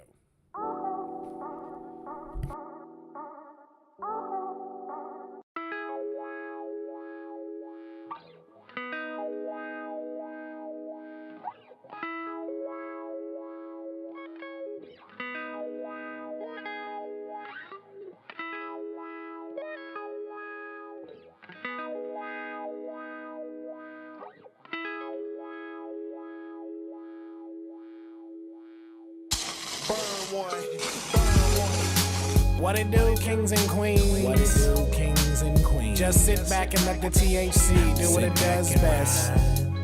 Welcome to Blueberries and Lemonade. Shall we begin? I get my weed from this Janet. It's out of this planet. She got me like, damn it. I wasn't splurging at all, but a lemon haze gave me a day. She pulled out a blunt and started to blaze, and that's why I get my weed from this Janet. It's out of this planet. I swear I didn't plan it. To sample new and improve, I am a guest. How could I be rude? Intrude on the Honolulu rose that changed the mood, and that's why I get my weed from this Janet. It's out of this planet. It got me like. I get my weed from this Janet. It's out of this planet. It does me no damage to my pockets at all, as my endorphins morph into another society describing me and let me adjust myself accordingly. Positioned on a merry tree, 11 Dutchy treats, hanging off a branch too far to reach a perfection next week. Let you and I race the Nebuchadnezzar across the desert, a quiet storm we shall weather into a revelation. Sweeps our nation, miseducation of a product from my procreation. Got me feeling the ways, too broke for passport travels, but before I unravel, let me grab my phone. This feeling that I got ain't all alone. Let our currencies meet, so we indulge on some of the finest treats. OG cookies, cushion, that gorilla glue. I save it for a rainy day, when I need to smoke my pain away. I take a scroll through past lovers, excommunicated family members, broken hearted exes who faces I just can't remember. I wash them away when I land on the J's. I hit Miss Janet to see what's enticing on the menu today. She say I got what you need, that blueberry kush you gotta come see. I told her say no more, my exit swift towards the door. Proceeder said it's 65, jamming to some do or die. A king in time, melody about baking soda pies. Keep my attention until my intersection. Continue on my suit to a better place. Cloud surfing, THC miss. This a feeling I shall never miss. Bring in the chorus, man. I get my weed from Miss Janet. It's out of this planet. She got me like, damn it. I wasn't splurging at all, but a lemon haze gave me a day. She pulled out a blunt and started to blaze, and that's why I get my weed from Miss Janet. It's out of this planet. I swear I didn't plan it. To sample new and improve, I am a guest. How could I be rude? Intrude on the Honolulu rose that changed the mood, and that's why it got me hot in turtle shells, kicking it with two plumbers and a Georgia peach with Southern Eats. Watching Mr. Jones won about 35 to 45. How have you been blessed today? Did you get an eighth, maybe half to a zip? What's the rip? Let me sample on them berries and throw it in the goo-wop, not a Uzi vert. Testing to see if these blunts are gonna work. Somber odors of them backwoods fill the room. Every molecule in tune of every melody and cadence vibration that I meet. If the cell came with a receipt, I'm talking a high percentage in gratuity. These berries got me feeling I'm defying gravity. Ain't nobody high as me. I pray the raw that me and my sober self shall never meet. He shall do him and I shall do I. There is no limit how we shall fly towards our destination. Best believe this story shall embrace a positive stimulation. Bring in the guitars, man. I get my weed from Miss Janet. It's out of this planet. It got me like. I get my weed from Miss Janet. It's out of this planet. It does me no damage. I get my weed from Miss Janet. I get my weed from Miss Janet.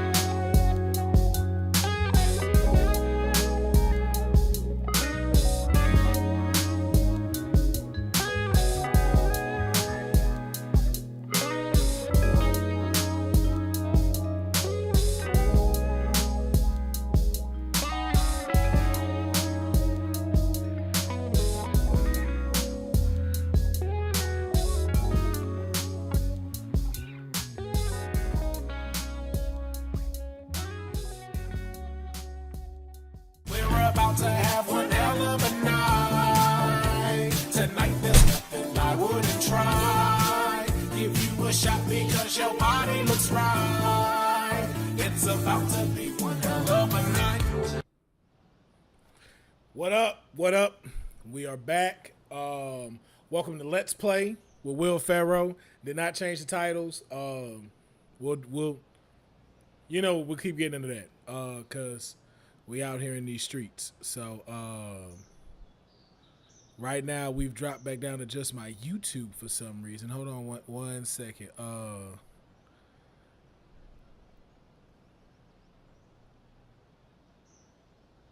I appreciate that, Captain Iron Boot Chiller. Thank you so much. I really do appreciate that. Thank you. I'll play you another one before we get up out of here. But I'm actually going to stop the streaming and then pop back on because for some reason we're not on my YouTube anymore. We're just for some reason connected to only my YouTube channel now. For some reason, not sure why that's happening. Well, no, it says everything's streaming, so, okay. There we go. Okay. Not sure what happened. Not sure what happened. Feel like they cut it off and then cut it back on or something like that. I don't know. I'm not sure what happened, but we're back anyway. Here with Let's Play with Will Pharaoh. I already had 2K PGA Tour set up, which is what I was playing. So we're going to play a little bit of that today. And then we're also going to play a little bit of that WWE 2K24. Believe me, this PGA stuff will not take long. Bear with me. I just want to finish because I'm trying to get back into the lead right now. Excuse me. So without further ado, we're going to go ahead and jump into this. Jump into some of this. All right, I'm on hole 14. See, I only got 4 holes left. I'm 6 under par. I ain't gonna lie, y'all. I'm cold at this shit. That swing reminded me of smooth jazz. Great rhythm. You damn Second right. shot here on the 14th hole. Okay. Here we go. Seems to Shit! have chosen the 3-wood. This one needs to kick left. I ain't want to do that. And this from the green side rough. Let me see if I can. Ooh, that's too much. That's too much. Too much. Fuck. Time now for the 4th Shouldn't shot. have been talking He's shit. currently tied for the lead. But watch this. I'm tied for the lead. And I'm about to pop this birdie. Boom. Beautiful shot. 2 in a row. Let's They're go. Getting their groove on. I couldn't be Well, I no think real that golfer. warrants another I be look. talking Let's see that way again. too much shit. Like, they don't really be talking. They be kind of quiet. I be talking all kind of shit. Like, as soon as I got this one in, bitch, fuck your mama. I'm good. Fuck out of here. Like, let's go. Let's go. Let's go to John Rahm. He's currently 1 stroke better than his rival and playing partner today. Man, fuck John Ram. That's how I feel about John Ram. Fuck John Ram. Show the scope. Man, see, John Ram ain't nowhere near me. John Ram at a 2 under par. I'm 7 right now. Let's see I what need to be happens worried here on about the 15th. Colin, old punk ass, trying to keep up with me. Colin always starting some shit. Okay. Looks to have opted for the 8-iron. Right there. Right there. Don't you roll. Don't you roll. Right Not there. a bad Come on. approach. He'll be putting. Ooh, Chance that to move curve. to 8 under here. That This curve. is their look at birdie. The fucking curve. All right. Make sure I got enough room. Come on, come on, come on, come on. That was a Fuck! I was 2 gallant attempt. over. In the end, that will be a disappointing par. Shit! Such a great approach shot. And this nigga Let's Colin see what and happens made here at it. the 16th.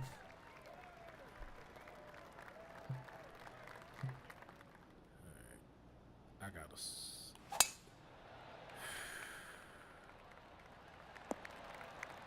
Okay.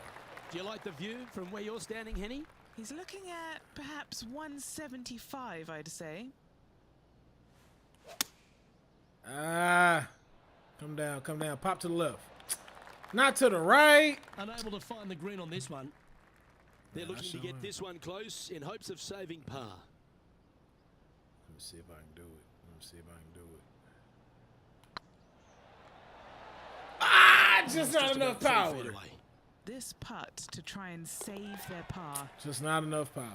Not We'll enough now fucking move power. over to John Rahm. Coming off a bogey on the last hole.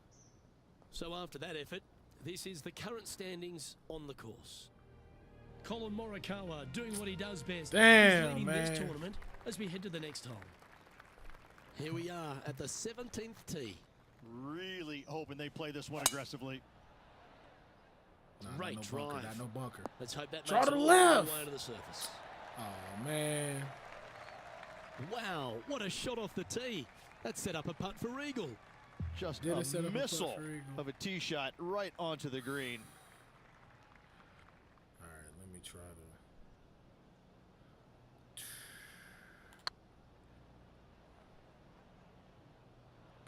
Curve. Well, that's a bit disappointing. That is very Lining up the disappointing. birdie putt here. Give me my birdie. Oh, well played. Damn, I And wanted that the will eagle. take him to 8 under.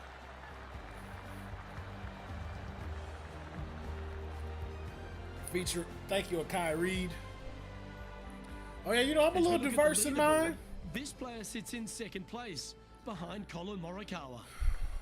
And they'd be feeling buoyed with confidence after that birdie. Here's a good chance to maintain the momentum. All right, here we go. That's tiny. Taking aim from about 180 yards here. The breeze is moving left to right up there. No shit. Opting Fuck! for the 5-iron. They just screwed me on That's that. a tad wayward. Not quite finding the surface. Well, definitely the wind had to have gotten a hold of that one. And here we are with their 4th. Just one stroke off the lead.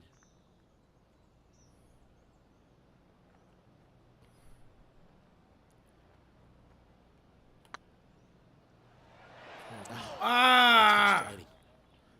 There's part of about 6 bogey? feet coming up. Good looking putt.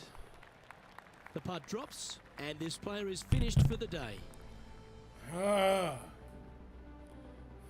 All right, listen, y'all. Listen. I said we was almost done. And as this round winds down, he finishes in 2nd place. I can't cut off PGA. On behalf of Losing, myself, Rich especially Green, the and all Collins punk hard-working ass. folks at 2K Sports, thanks for tuning in. We gotta finish this round out. We gotta finish this round out, y'all. We gotta finish this round out. Y'all with me though. Y'all with me. Y'all with me. I know y'all are. I know y'all with me. 2K Sports. Legion, in are you with association me? the PGA Tour, Oh proudly yeah, presents you the playing season-long games, we ain't race going for the nowhere. FedEx Cup. Legion, are you with me? Oh yeah, It's about you to begin. playing games, we ain't Pleased going you could join us nowhere. for this final round action. I appreciate y'all. Luke Elvey and Rich Beam here Appreciate bringing y'all all the not action of going the final round. And Rich, I love All right, now these watch- days. now watch me Championships catch are up. Now decided. watch me pull Has this shit player off got it in now. them to pull out the win. I'm about to get my Second place. groove back. That's no fun. I'm about to get so my close groove and back. yet so Fuck far, that. let's face it, second place stinks. Let's do this. This Yeah, player second place needs to stinks. go out and produce something to chase down that leader and overtake him in this final round. I know I can't wait. Let's get back down to the coverage. Yeah, right there. Going with the 9-iron, I think. Curve? Come on, what you? That was never really a comfortable shot for them, was it? And here we are with the 3rd shot.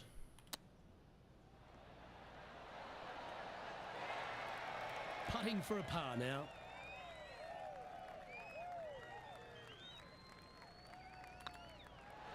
And that's an opening hole par for this player.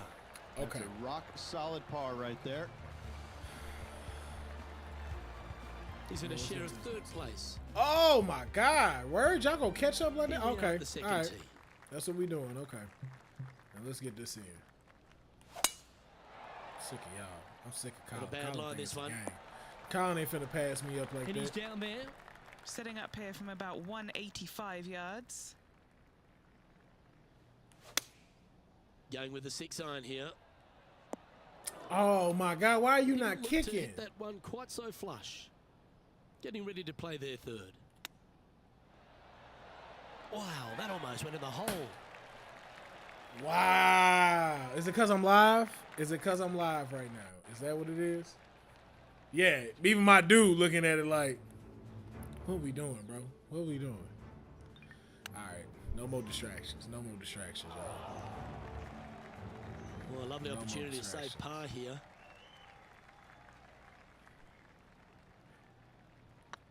Get excited. This could go in. And this one will be for bogey. I like that Little somebody slide left down the as leaderboard I'm happening. losing. Make sure I you ain't gonna lie. respond quickly. Let's see what happens here at the third As hole. soon as I missed that hole, somebody left in the live, and I don't like it. Feel like they lost faith in me.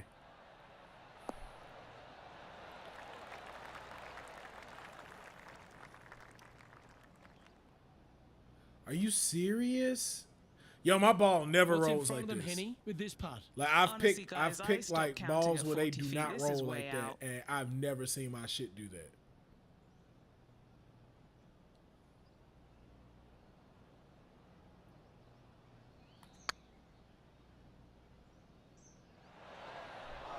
That's a lovely speed on that putt.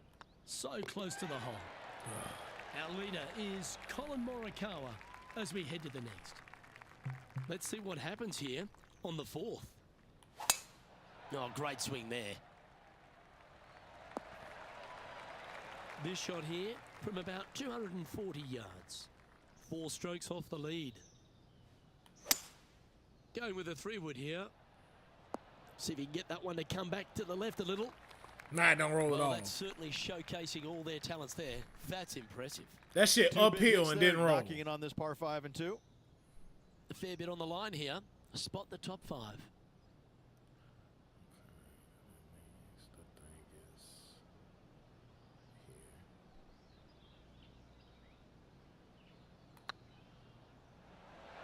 Oh, so close. Just 6 feet between he and the hole. Little birdie look in here. Right over the spot they were looking at. And that will drop in for birdie. Step aside, gents. This man's marching into the top 5. Top five. Our leader is currently enjoying a 4-stroke advantage. Shit. It's All time right, to step Colin. on the tee here at the 5th.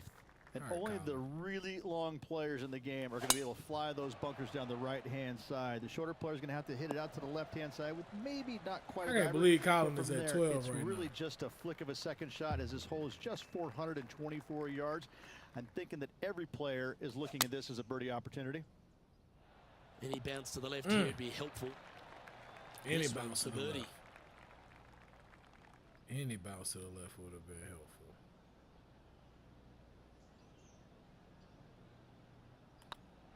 It's got a chance. Let's go. And down Let's it go. goes. All we gotta do is birdie To this that in, baby. pace. And with that, he'll move to 8 under par. Awesome play. We're gonna birdie these bad boys. Colin Morikawa currently on top of the That's leaderboard cool. here. That's cool, but you see me climbing. You see me climbing? Here we have a long par 4. It's going to A take long 2 par great shots 4. to get on. We only on the 6th hole. Let's go. Well played, mate. Playing from around 160 yards. Sage D on YouTube 4 said in shots order behind our to make leader. golf more exciting, the golfers should throw hands to see who goes first. That's hilarious. Also, too, though, I just think they need to talk shit. Like, they don't be talking shit out here. Everybody be quiet as fuck and everything. They be like, it be just like little golf claps, and I'm like, that's cool, but I'm like, man, talk some Let's shit. see if we can get this one up and down for par. I'm gonna see if I can put this bitch. Nah. I don't know.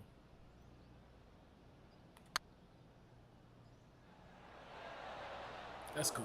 And this putt coming up for his par. I'll take par. Yeah, well hold. Let's move on. Ooh, to and the he next. dropped. Okay, Colin dropped. Now Let's go. 3 strokes back after that hole. This hole is a par 4. Let's go. This one from about 160 yards out. 3 shots off the lead. And Where you choosing the going? 8-iron here. That one's headed right and staying right. And here we are with the 3rd shot. 3 strokes off the lead. How close was that to going down? Right. An opportunity to make a par here. That should have Currently went in. 8 under for the tournament. Yo, that'd be funny to throw up Just a couple memes to play here on on the golf. opening 9. I'd definitely Here's watch. the tee shot at the 8th.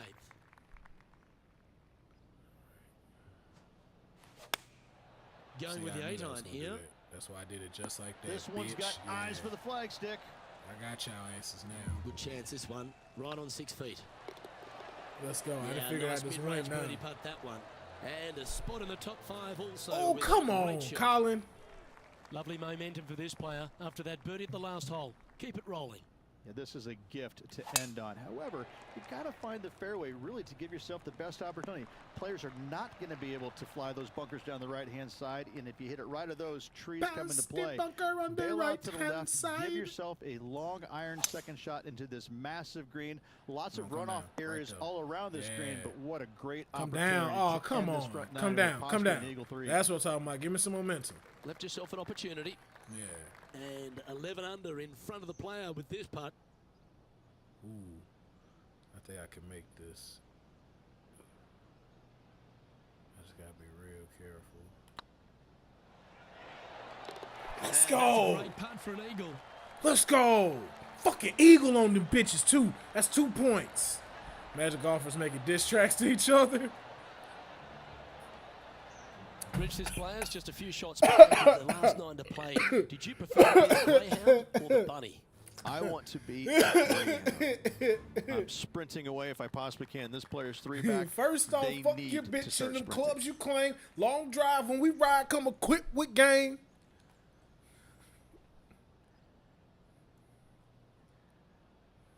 You claim to be a baddie, but I fucked your caddy. Had it in the golf cart going crazy, calling me Nicely daddy. done. I'm Time for the second shot stop. at the 10th. All right, let's get this set. Interesting choice of the driver here. Yeah, go ahead, bounce. Bounce, bounce, bounce, bounce. No. Shit. Well, that's a tremendous shot and sets up a wonderful opportunity. Absolutely love watching a player be bold and be rewarded for it. Okay, you right there, then I need to be right here. All right, come on.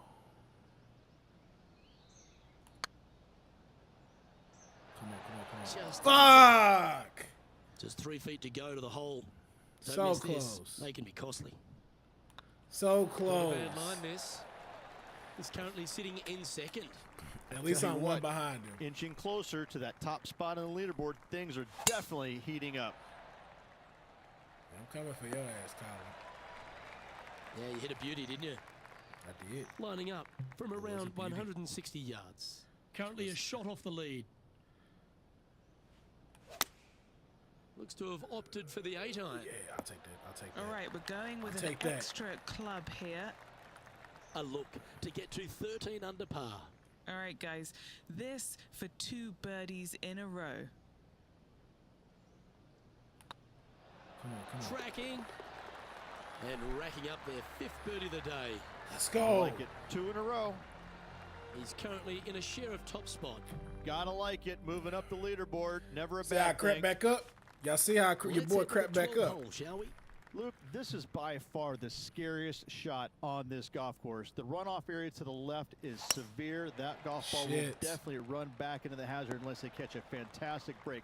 Players are definitely be bailing out to the right, but make sure you come I'll up take that, short though. and right because you want no part of that green side bunker. Okay. A birdie putt awaits.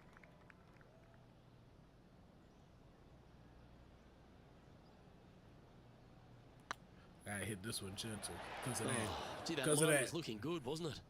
Out of sports to me, putt's NASCAR about is 4 born as feet hell from the without the hole. accident. I don't get why NASCAR is a sport. Hang on, this looks pretty handy. I don't Well, understand that'll how maintain the momentum. NASCAR is a Nice sport. par putt. Like, I get the physical aspect of training to drive a After car. that hole, I this don't player is currently understand tied why at it's the a top of the sport. leaderboard alongside the ever-present Colin Morikawa. I know, man. I know, and he is not letting up. Colin Morikawa is not letting the fuck up. Well played. Second shot here on their 13th hole. Try with Barton. On Twitch? Why would you do that? Why would you? Why? We just talked about how we over here hurting. Why would you do that to us? Oh, that one's straight at the pipe. Ooh, Just 3 feet to the cup. that's Christmas He's morning staring right there. down a birdie putt here. That's Christmas morning right there. And that putt will give them birdie number 6 on Yes, the day. yeah. Troy Barton, we was hurting too. We just had my whole show about straight out of a comic book. We talked about it. It's gonna come out tomorrow. Check out the full episode, man. We talking about the X-Men withdrawals, cause we are feeling them. We feeling them right now. We doing Let's Play with, of course, me. I didn't change the name on there for the Twitches and YouTubes and stuff. Sorry, I will. Well You know, struck. it's just me right now. Second shot here on the 14th. Okay, I need to be right in here so this shit don't drift off. Opting for the 3-wood. Curve. Okay. I know it hasn't come up exactly how they imagine in their mind, Rich, but you've got to like that play. Ooh, wouldn't that have been nice? That would have been so nice. Fuck. Playing their 4th shot. we Currently putting this. in the lead by a shot. No, we putting this.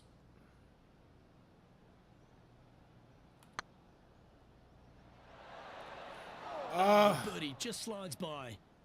Just slides Didn't by. have to sweat that par putt. All right, Colin missed After 2. that hole, this 3 more player holes. is currently in first Fuck. place, All with Colin Morikawa in second. 3 holes remaining. This is what it's all about. Time to see who is going to get it done. Let's go. A good look at a birdie here.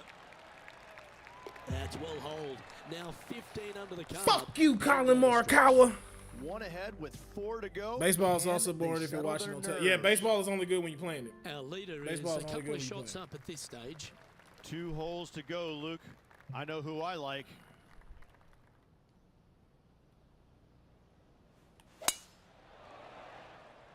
And that's a nice strike. This one should find the fairway. And Henny, what's he looking at here? Setting up here from about 145 yards. And choosing the 8-iron here. Get down. Outstanding approach shot. You know what? That deserves a golf clap. Always love these opportunities, Let's go. especially when it's for birdie.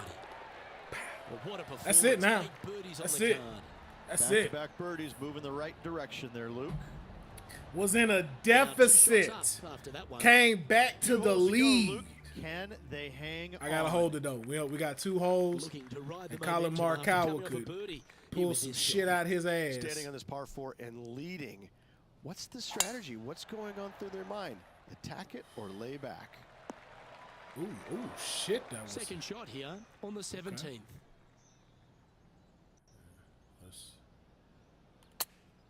Ooh, come down. Oh, that's great. It just missed. No. Fuck. See, and that's what I Getting get for ready to play talking their that third. shit. Currently leading by 2.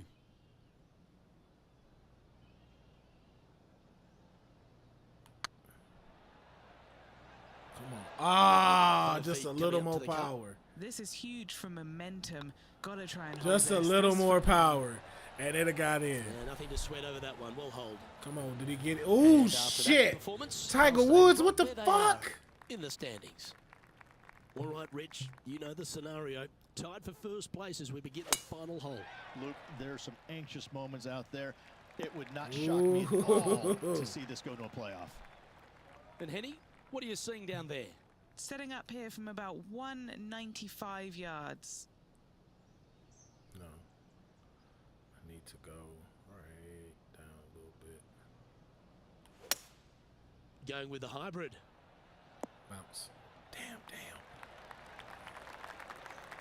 Chip in here, and he'll steal the title. All right, I gotta.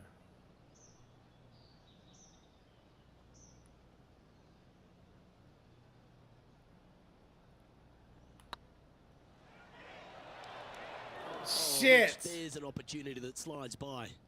Yeah, that's a huge disappointment for that player. They had it in their grip. Well, surprise, Rich. This one's actually going to extra holes. Oh shit, we're going into OT. Well, Rich, it's time to find out who will win this in a sudden death playoff. It's me and Tiger Woods, y'all. Not ready to go away yet. Loving the action.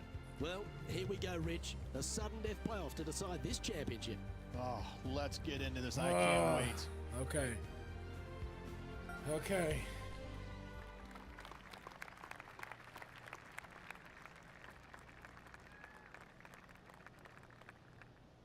Shit.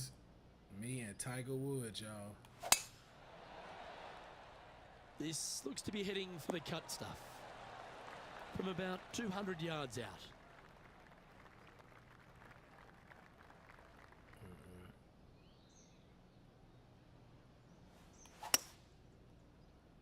Keep your fingers crossed for a bounce to the right. There we go. That should set up another chance. What? How? Well, notch another one on the belt, Rich. A spectacular victory to Tiger Woods, and he did it in a playoff. Oh, man, get the fuck out of here, bro. They just cheated me on that. So many. They didn't let me see him Tiger play. Woods, a great win by Tiger Woods. Congratulations to him. Well, ladies and gentlemen, Fuck you, hope you Tiger enjoyed our Woods. extra coverage I of ain't this even week's see the final finale. play. From These myself people and all just, the yo, hard-working people bro, at that Geek got me Sports. tight. Thanks for tuning in. See you next time. That got me tight, dog. Like, what? They ain't even, yo, he just automatically went, man, fuck y'all, dog. Fuck that. I'm so glad we finna leave PGA. Fuck that. We finna go get into the next game. F this. I can't believe that shit. Wow. Whatever. I don't even care.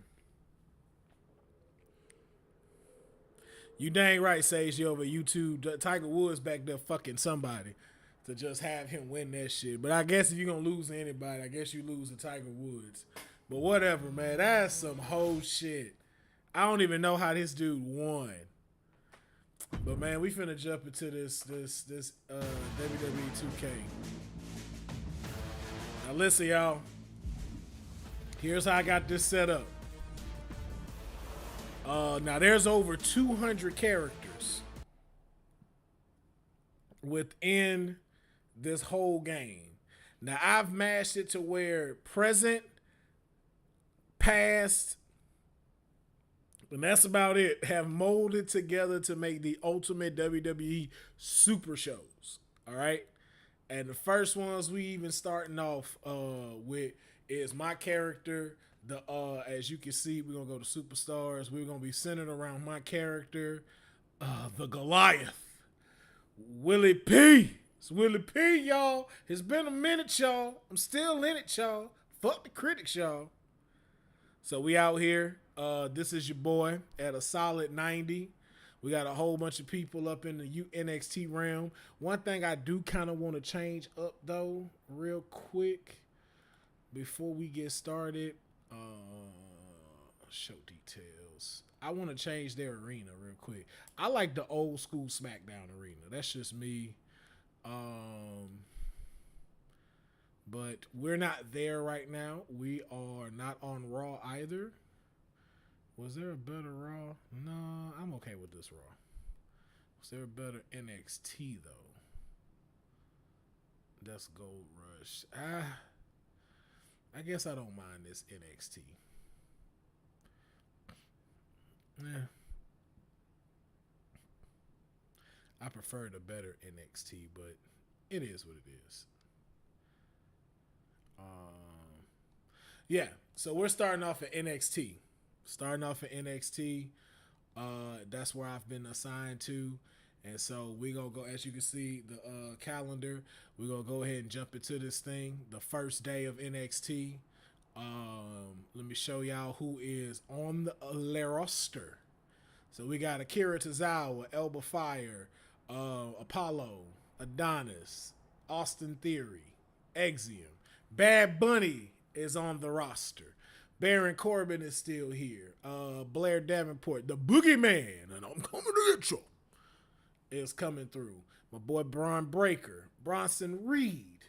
Don't know who this dude is. My boy Pete Dunne, Cameron Grimes before they let him go. Candice LeRae, Carmella is here. Carmelo Hayes, Cedric Alexander, that dude, Chelsea Green, Cora J, Dakota, Deion Kemp, Dexter Loomis, Dijak. Like I said, we got a lot of people on the rosters. and they are going to make sure that the Goliath is gonna have to bring it within this roster. I'm trying to see where the roster, and then here are the championships. Currently, we got the NXT championship. I preferably like the black and gold one, but you know, that's the one I picked. Wesley is the NXT North American champion, along with D'Angelo, the family, Roxanne Perez. I put her back to the original, not the original, but the former NXT Women's Champion again. I like the black and gold better. And we got my boy Dijak as the NXT United Kingdoms Champion. And my character is in the division to become the NXT North American Champion. So we're going to see if he made the cut this week, or was he back there in catering? And it looks like he was back there in catering. So I'm going to simulate these matches, and then we're going to go on to the next one. Now, we just sticking to where my homie is. And we're going to keep going until we see him with a match, because we're trying to keep it, you know, realistic. Sometimes you be ready to perform, sometimes you don't. So we're going to see what happens, if he's still in the back of catering and when he might get his debut. Still nothing yet. Week 3. We're moving into week 4. Let's see.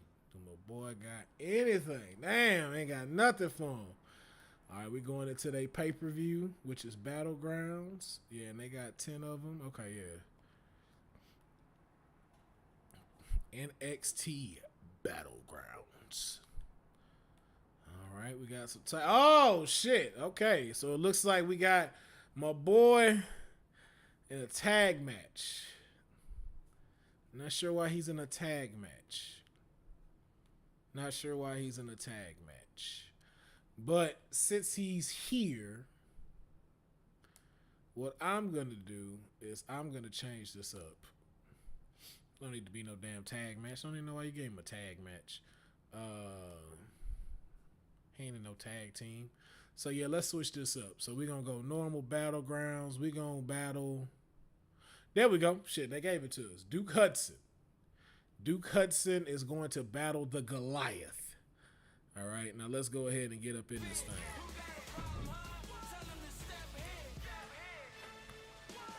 Oh, Bear picking up the win. The boy Butch.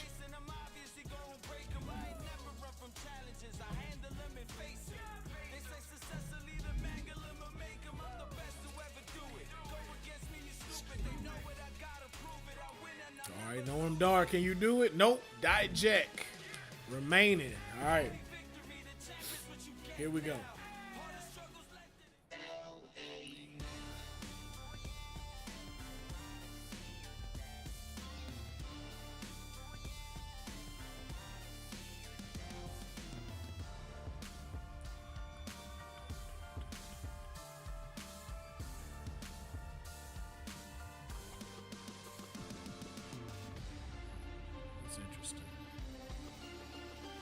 All right.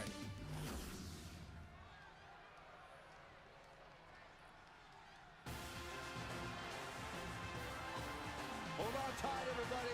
It's time for some big Duke energy.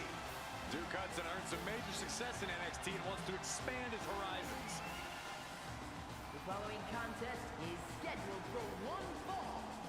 Making his way to the ring, representing Chase U from Adelaide, South Australia, weighing in at 253 pounds, Duke Hudson!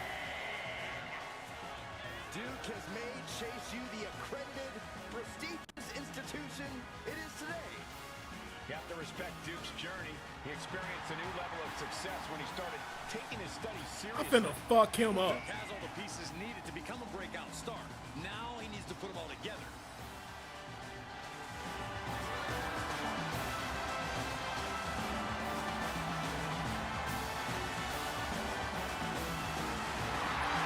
Duke's got his lesson plan in hand and is ready to start handing out grades. Look, I'm the first to say education's important, but Hudson needs to focus on taking care of business and less about running for. I know it's a tag match, but no, dude, I shouldn't have my first match be that. My premiere? Let's Here we go, guys. And his opponent from Houston, Texas, weighing in at 377 pounds, the Goliath, Willie P. I can't watch this entrance. I heard this one backstage talking up their own work non-stop. Well, why don't they get in the ring and prove it, huh? That's what they're doing right now, Corey. Well, good. Let's see what they've got then.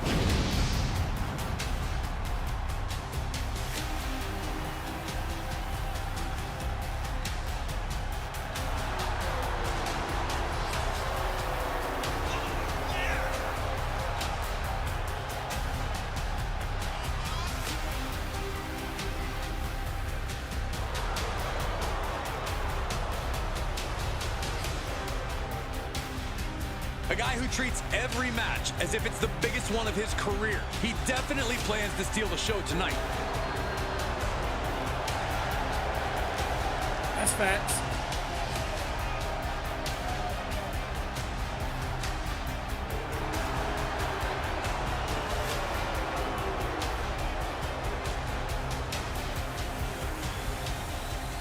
All right, let's do this.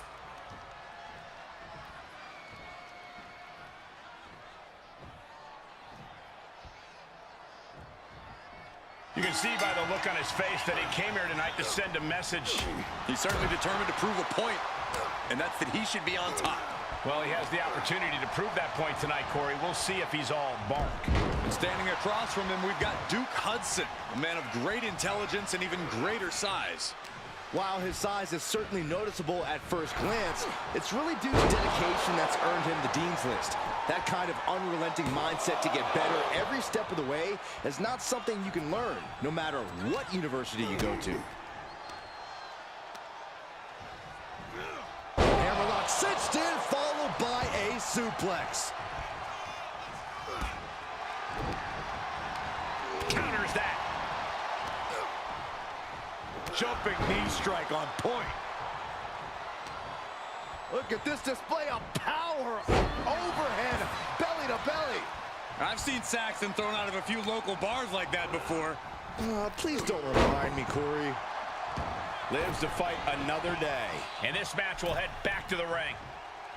And Hudson wasn't shown any mercy there. Headbutt. Nothing fancy there. I thought this was. Hudson's able to dodge that. That turns it around for Duke. Snap there. Fought up an elbow.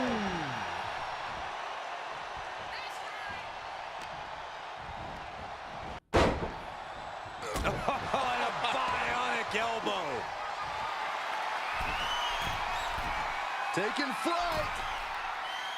He gets out of the way. That's out of here. Wrenching the arm. Give me that on. Driven all the way Bitch. down for a European arm breaker. Take this man to work. Vicious. See, what I like to do is I like to break down the body. Wherewithal on the counter.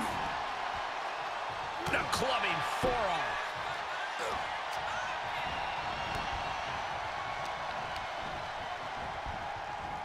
Looking wobbly in the corner. My gosh, over the head, belly. Playing possum. Oh. Shoulders down. No, shoulders up in two. You have to think this match is starting to take its toll.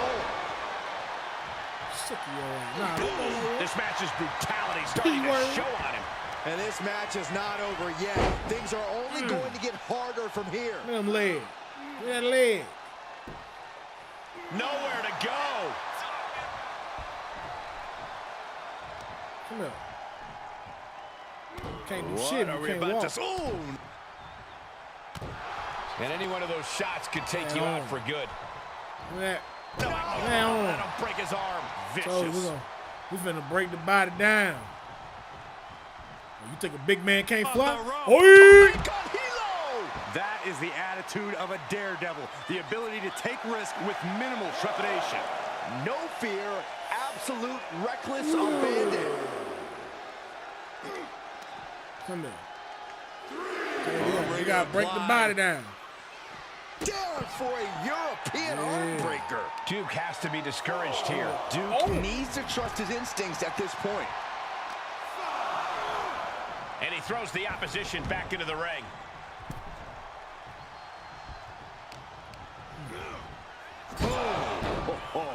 Ouch. Appreciate that, King Mike Hall.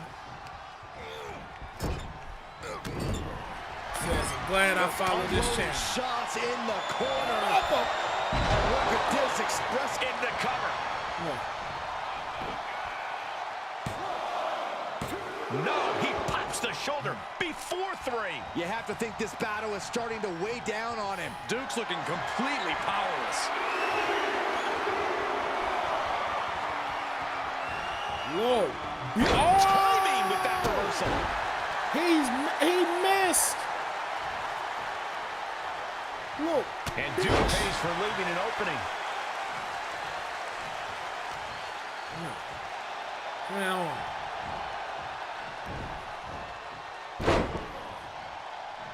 That brought a lot of unwanted pain to the shoulder. Distress starting to show on Hudson's face. Duke needs to trust his instincts at this point. He's taking some good hits. More action like that might allow Hudson to get the job done. Punch to the stomach and stopped in their tracks. Punch him. Right. Stop to the back.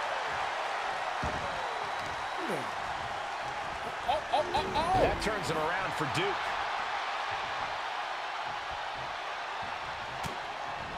Shutting that down with the back elbow. Such an underhanded tactic there. Man, Lee. What's he gonna do here? Work the DDT. Gotta work the He turns it around. Evades their offense.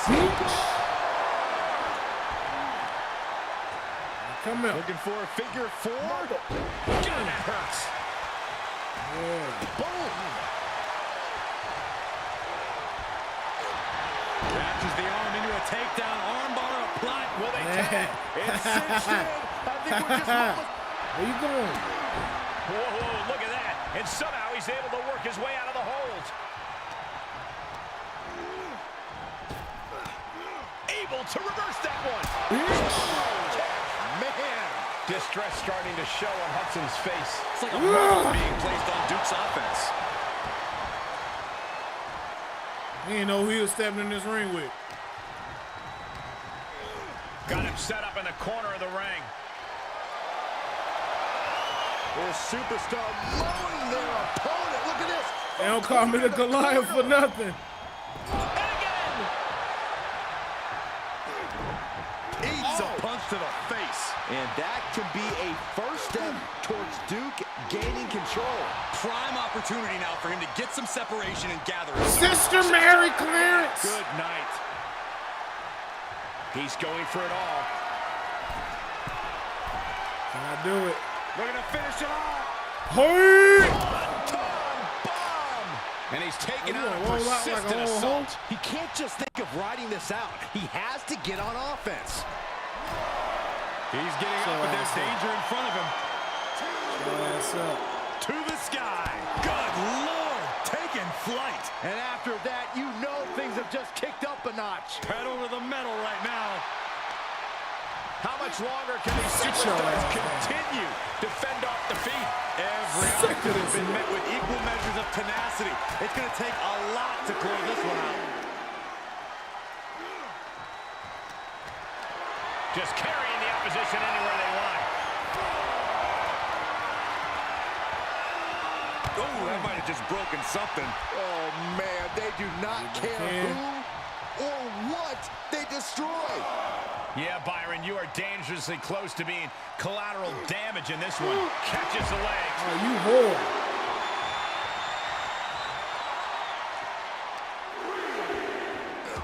Nah, fuck you. Fends off the attack with an elbow. Matter of fact, you come up. Get your ass up there, you bitch. This battleground. Look at Hoi! man. How in the world can he come back from that? Stay down. Pick the splinters out of your skin. Think about your longevity.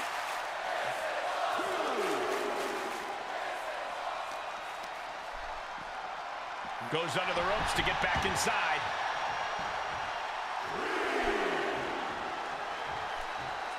Get your ass back up in here. Lights out. DDT connects. Duke's fully intent on ending things here.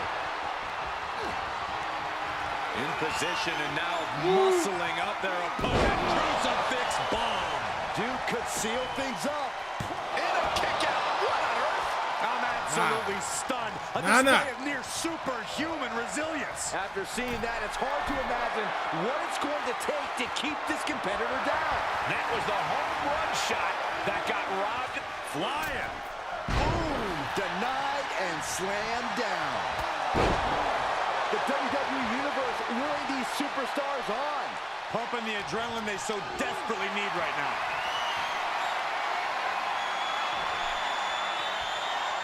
Mother! F5! Thunderous! Is it enough? The cover! There's two! And picks up a monumental victory!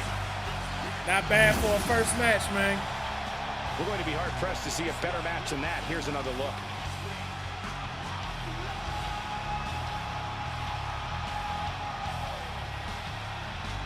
Not a bad match.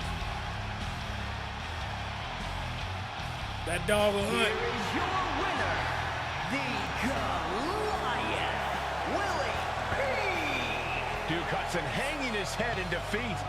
It looks like Duke Hudson may need to hit the books after this loss.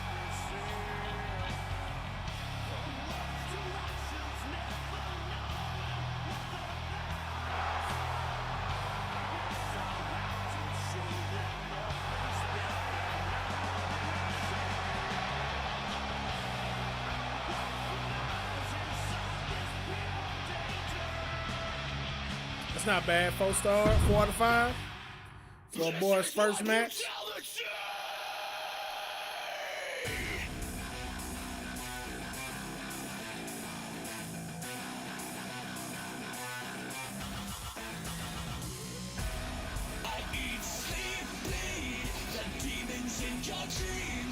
All right. Wesley still remaining champ. Trick Williams staying in it. Oh shit, Chelsea Green. I don't know why this was the okay. I mean, last man standing. I get it. Kate won. Okay. Hold on, let me make sure these rivalries are fit. There we go. Rivalries finished. Not bad for a debut. We're gonna move on. We in June now, getting ready for NXT Gold Rush. Let's see. Is he in the back of catering or not? Still in the back of catering. All right, not ready to use him. I get you.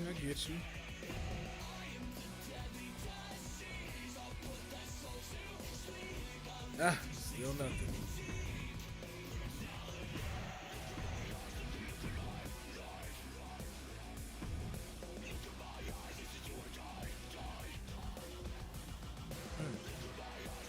Handicap match. Oh, I ain't seen that. Nice. All right. Ha! There we go. The Goliath versus Axiom. Let's get in it. Weed is all I need.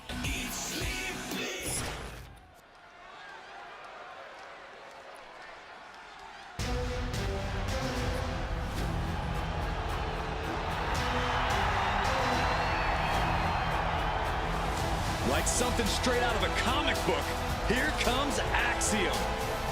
The masked hero of WWE has arrived.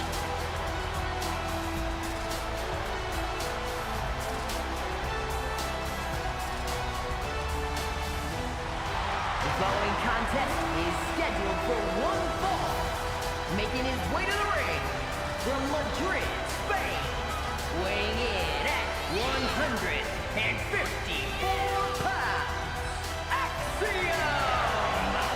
A calculated competitor, Axiom finds the perfect angle to strike. There's no complicated math needed to figure out that Axiom is legit. I am actually really excited to see what Axiom has in store for us in this one. Yeah, hopefully we see some more superhuman feats from him tonight. The WWE Universe just exploded! And his opponent from Houston, Texas. Hey, Epiphany, Tiffany. 370. You know what time it is. He's back, baby. This is the kind of match the WWE Universe has been dreaming of, and that dream is about to become a reality.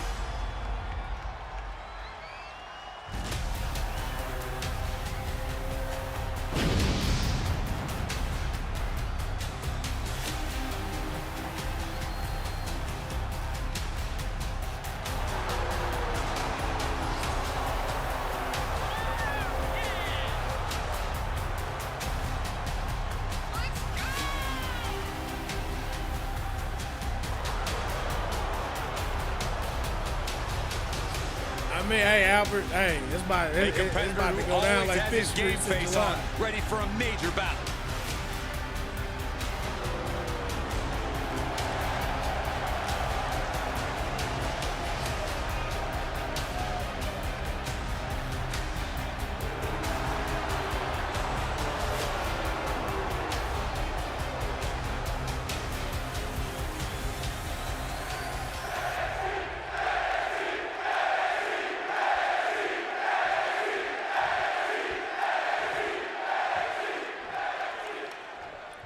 I appreciate The that. superstar loves a challenge, and he finds himself facing one here tonight.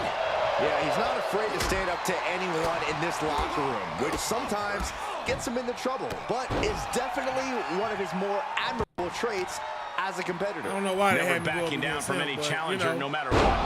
Axiom soars through the cosmos when he takes flight to the point where you think he pushes the button on a jetpack to rise to another level. This is a one-man air show who is fearless.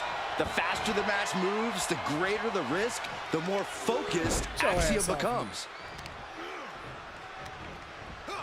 Axiom reverses. Oh, my knee. Ridiculous standing shooting star. Agility like that is what can set you apart from the rest of the locker room. He takes control. Corey, it has to be hard for Axiom to take on opponents when most of them have a size and strength advantage. And shoulders are down. He's still in the fight, but for how much longer? A sound suplex. Come on. Fisherman suplex. So they're taking that boy to a suplex city. This is just brute power. Release German. These are big power moves becoming Pass more up. devastating with every attempt. Come here. Oh, what a German suplex. Axiom, that could be it. Oh! Gets the Nah, shoulder you up ain't get it that instantly. easy. Keeping a loss at bay for now. A strong head scissors application. Get me from And between now your the legs, elbows. nasty man. Vicious. You can't get caught in a hailstorm like that if Get you your want to win. ass off me. Oh, man. Check this out. Just deadlifted up into a power your bomb. Fucking ass now. Knee to the face. He may be in a bad way here. Yeah, Cole, but at this point in the match, you still haven't lost the edge.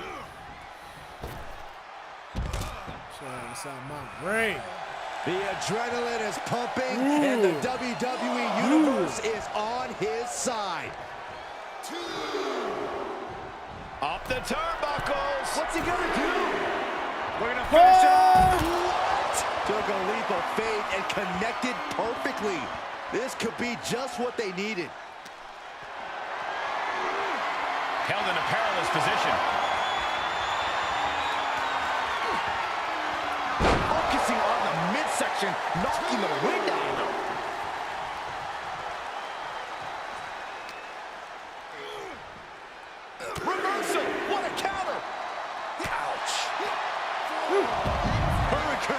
Damn, her, Piranhas.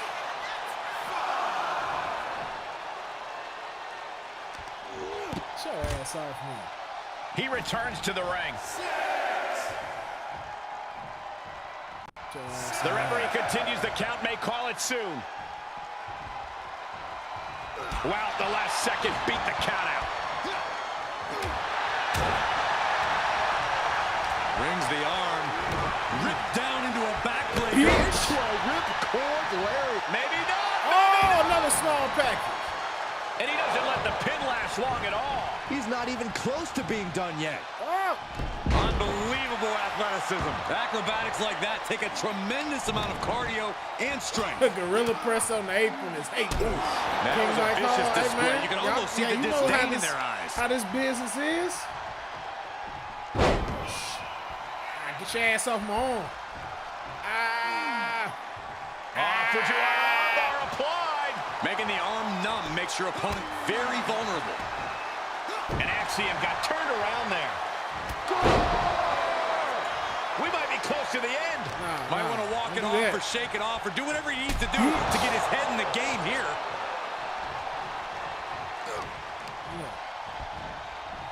Oh, great display of strength with the suplex.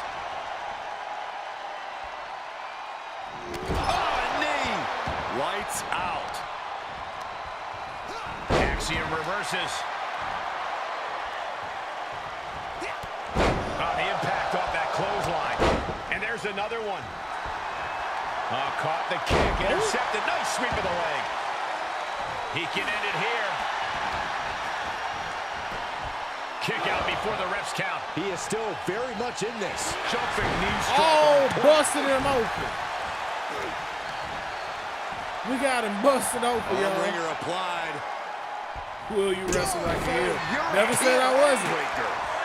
Never said I wasn't. What impact.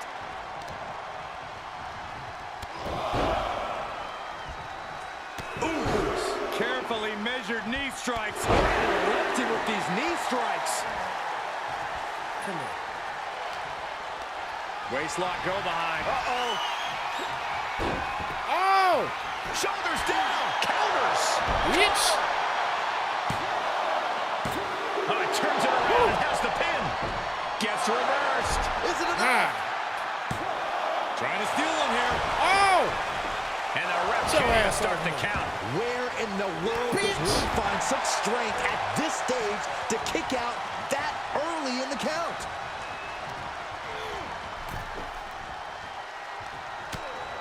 Out on the apron. Look at this. Unbelievable.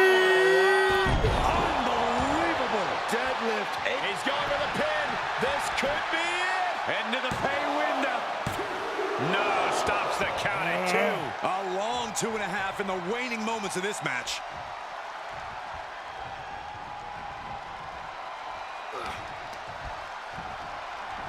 Fisherman suplex. Nice. Axiom at the mercy of his opponent. Axiom Just now stay just down, trying to but you don't want survive. to.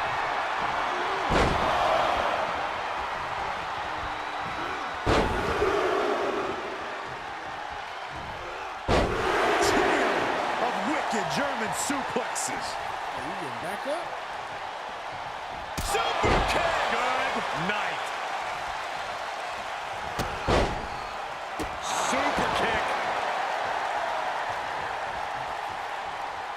Oh, what? No, he's got him where he wants him. Here we go. The advantage now is squarely in his corner. Yeah, he is showing us a lot out here.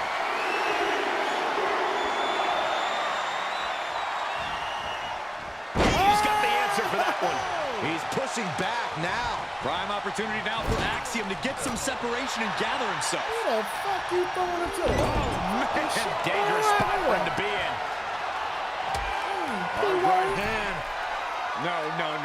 This is bad news. No way. Lights out. Nah, this lights out. This lights out. Uh-oh. It's good. Instead. Drop kick. kick hits the mark. He's starting to struggle here. This is where endurance becomes so important in the late stages of the match.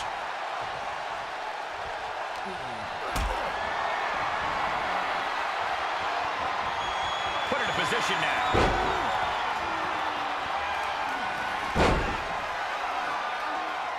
Powerbomb. I'm sick of hell. Great counter, impressive ring IQ on display there. Well, that's one of my all-time favorites. The active stretch. Yeah, gonna make me tap here. on. Look at them. Oh, what a reversal and counter by him.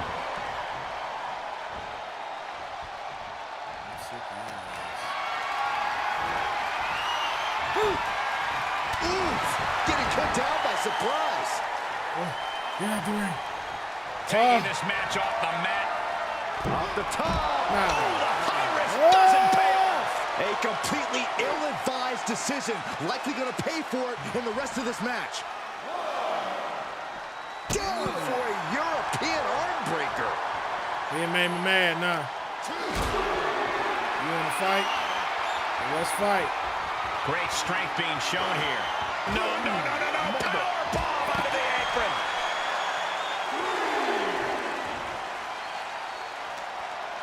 Ass in that ring. Run out of ringside and back to the mat.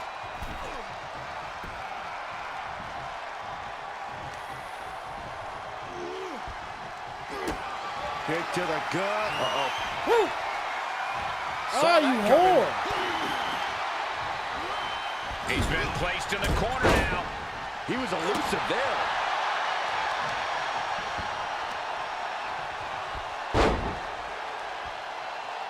Tying up the legs here, looking for the death lock. There it is. This is how you punish your opponent.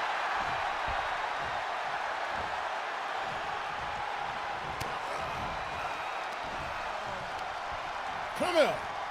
This superstar delivers the rolling cutter and not done yet. Make it a second time. And how about the trifecta? Cover. 2 count. And that'll do it. It's finally over with the win. And here's another peek at some of the more memorable parts of the match.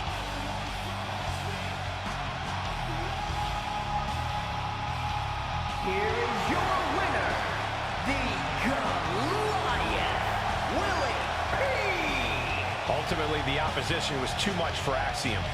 Axiom was just not able to cross the finish line.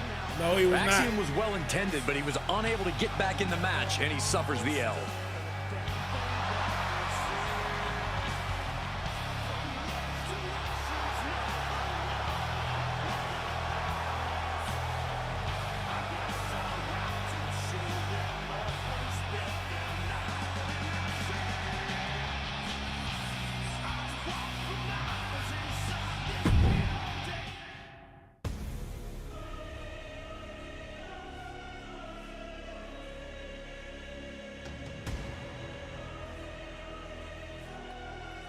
That ball carrying Kraus. Oh, Taliban got him.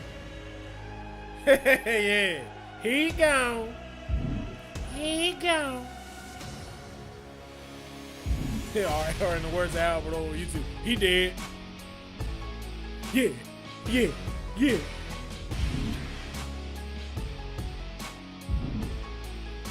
Logan Pie. I told you, we got so many people here on this roster. Big dubs. You already know what it is. A Pippin and Tiffany. Thank you. I'm glad it was a good match. You're going to keep getting it in for a little bit. Be up in here for another 20, maybe 30. You know, maybe a little more. We don't know. I'm just enjoying the company, too. Trying, like I said, being on Twitch more. Streaming more. All right, let's head over to the NXT Gold Rush. Another triple threat, the rematch.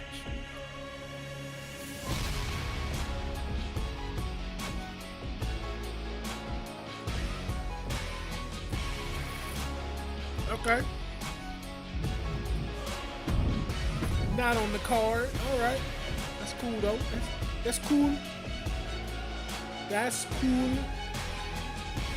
Jack still coming out on top. Oh shit, Veer and Sanga tag change. That's wild. Dominic. Alright. Moving into July. Good old July. Let's see, am I on here this week?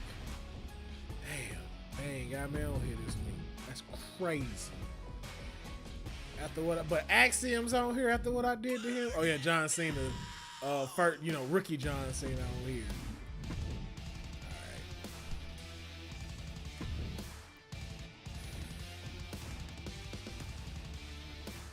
All right. Oh, old school Randy. Okay, so they got us in a tag match. All right. We can run it. We can run it. We can run it. I ain't gonna run from the tag match.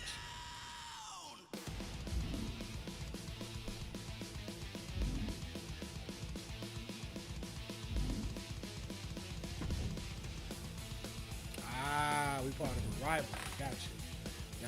I don't mind teaming up with Wesley. Wesley pretty cool. Wesley got some good moves too. So I'm okay with this.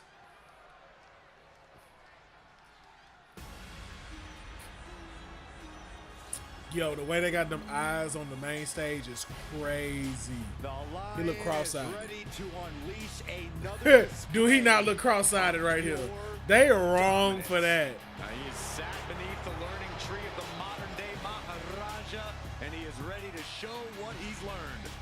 That's wild. The following contest is a tag team match. Oh wow, his eyes really like that. Oh shit, my bad. Representing in the share from Uttar Pradesh, India, weighing in at 275 pounds, 1/2. 2YNC, man. Mine's is Will Pharaoh. Everything is Will Pharaoh. PHARAOH. As you can see right here. Veer is as dangerous as they Everything come. All is this there. man needs to reach the top is focus. Yeah, and if the lion is focused on you, good luck.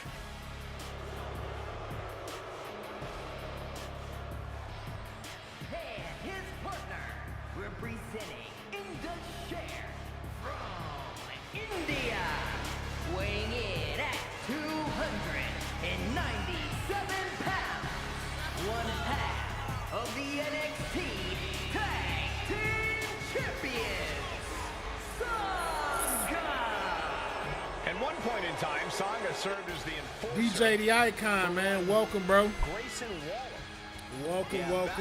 We over here playing WWE 2K4, 2K24. I was about to say 2K24. Glad you can join us, man. Over here just chilling, streaming, playing through the eyes of my created character, the Goliath, Willie P. So glad to have you here with the rest of the community, man. The Legion, as we call it.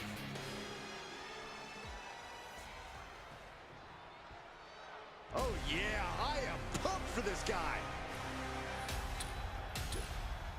And from Houston, I agree, King Mike Hall.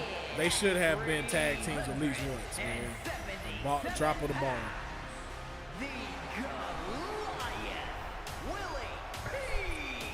The WWE Universe has been counting the days, hours, and minutes for this match to start, and the countdown is almost over.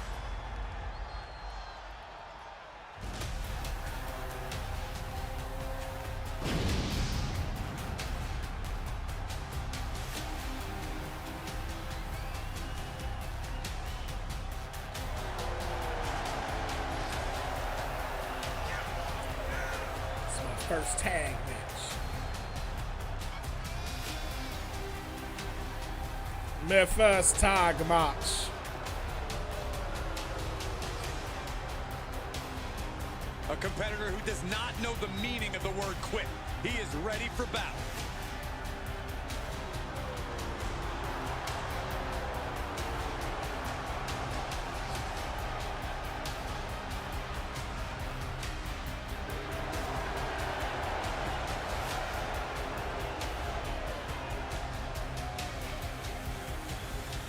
All right, let's do this.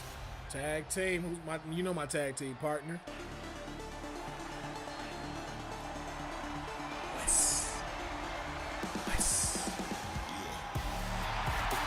It is time for an adrenaline rush. And from Dayton, Ohio, weighing in at 183 pounds,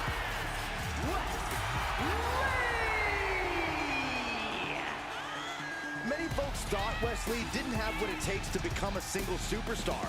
Well, he proved them wrong by winning the NXT North American title and holding it longer than anyone else in history. We've already seen Wes fly, and now we know the sky is the limit.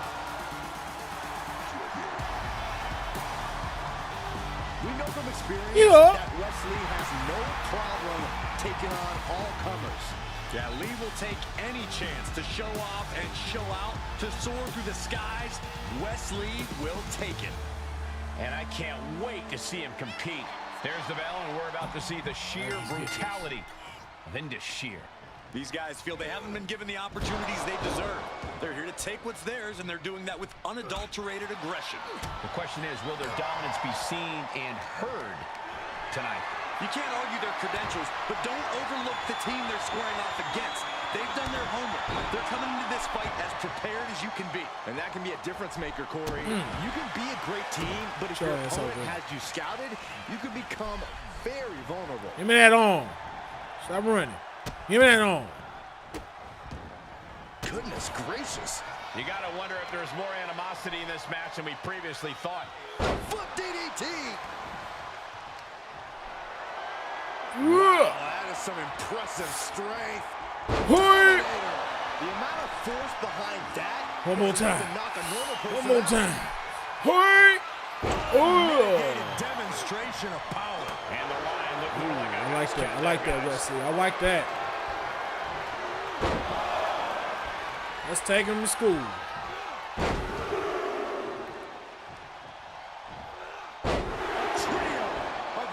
German suplexes. What's going on?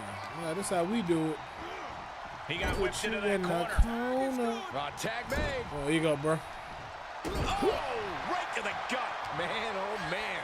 It's got to be demoralizing when you're the combatant on the wrong side of the double team. Maybe you want to rework the game plan right now. Incredible athleticism. It takes a certain level of athleticism to pull that off. Oh, and that buys some time. Oh, shit. Raining down right hands. Practically never-ending blows coming at full force here. Don't make him. Don't let him make you your bitch. Thrown around like a sack of you know what. Oh, that's holy. Oh, what? Kick finds it. Oh, just kicking Wes ass. Their opponent and tossing them aside. I honestly can't believe we just saw a human being tossed like that. There you go. Show him you ain't no bitch.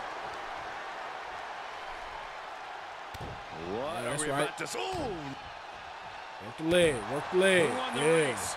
Charlie's horse. I think rage took over in that moment. Nothing but blind rage. Bitch. That maneuver goes to show you how much speed kills. Bitch, I hit you again, then, ho. Nah, since you want to stay there. Carefully placed stomp to the arm. Working on the arm. We can keep you on the ground. Applied. Oh, look at these nasty strikes. There you go. And the pressure of Sanga continues to mount. Wes is determined right now, looking unfazed. There you go. Breaker. And Sanga's competition got the best of him there. Lee causing damage and making it look good. There you go. Sent into the corner. Oh, that'll rattle you. One time, yeah. And just like that, we you must like the taste of your foot.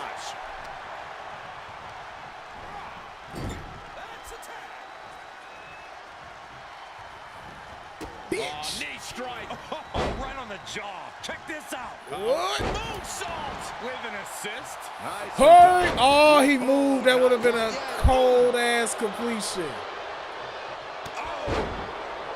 Man, fuck you. Jumping knee strike on point. That'd have been cold if you let me land. Right through the face and again.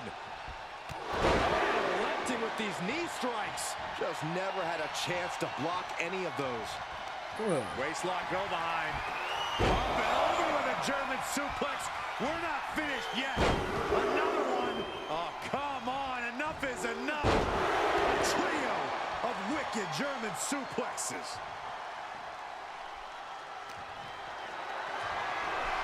Bad predicament right here.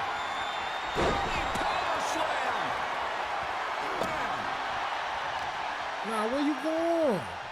Watch this display of power. Oh. That was one of those power bombs that would shorten someone's career. I don't like the look in his eye here, folks. Taking. Oh, you whore. Decided to take a leap of faith and paid the price. Paying it right back with a reversal.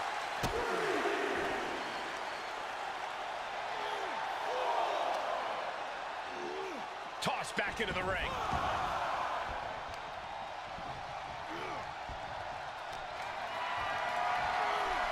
Powerless position to be in right now. Thunderous! Guys, we could be looking at the start of one of the all-time great sports entertainment rivalries. Way to put the cart before the horse, Cole. Sure, there's potential here. There always is. But they're not exactly having to be ripped apart from each other yet. And the pressure of Sanga continues to mount. Sanga having trouble getting his bearings. Like he's got 11 arms and feet.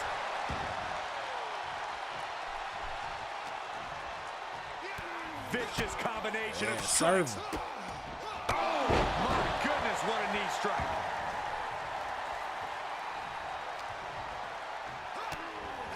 Is that all he got? Such vicious strikes. He switches it back around. Oh, and this has got to be it. He kicks out with force. We're well into the match, and he still seems so fresh. It's almost unbelievable. Oh! Got that boy busted open. Snapmare. Oh, look at the kick. Now my boy got you busted open. There he goes, right into the corner. Oh, man, what a strike. Hooked up. DDT. What could West be looking for? Oh, look out. Oh, nice. Sanga's in deep peril here. Looking for the victory. Oh, you P-word. Wow, look at that Bitch. agility. West showcasing his strength. Wes is determined right now, looking unfazed. DDT. Did it. Oh, my gosh. Where do you think he going? Mahan with the reversal. Mahan might be waking up. But Veer has to push now while the window's open. Stiff elbow will break that up. Oh, setting them up. There's the Canadian Destroyer. Wow. That's gotta be it. 2.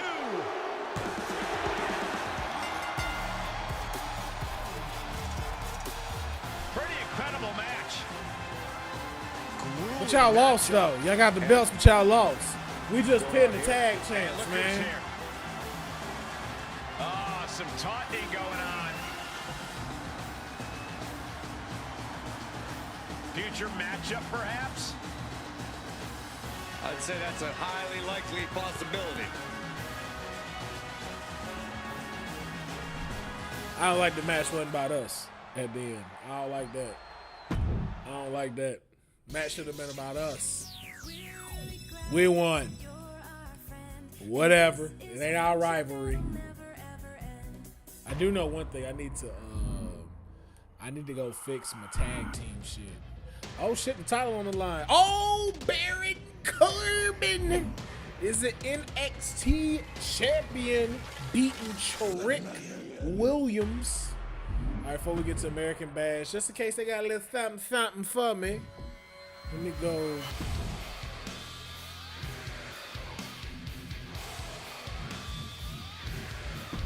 I never did his tag team stuff. Because never thought to be on the tag team doing stuff. So let's see where we at.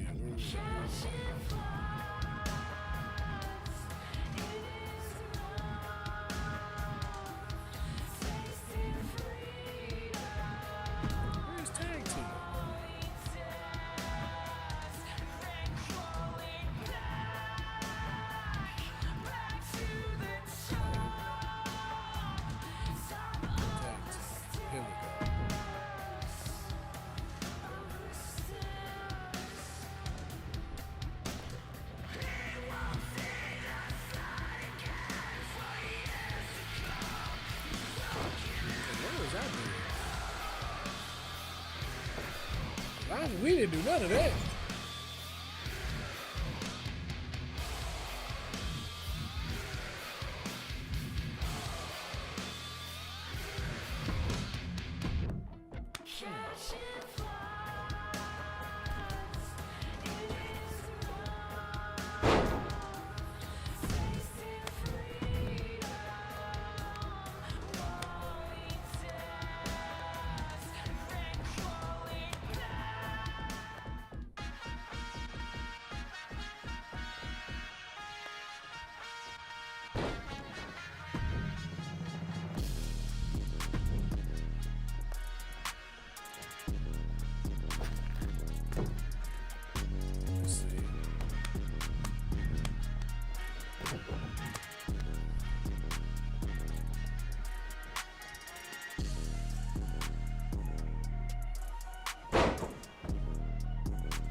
Can't get no tag team finish. I don't know why they've done that to us.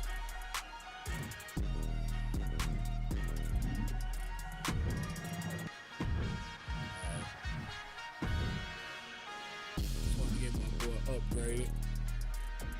All right, let's go back. I think we can do like what? Maybe we gonna see. I ain't even gonna call it just shit. Time is it 10 o'clock? Ooh.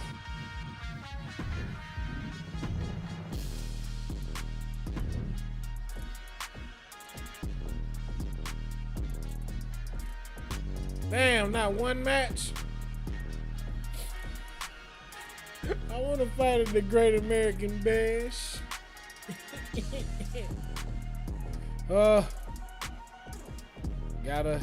Gotta play by the rules though.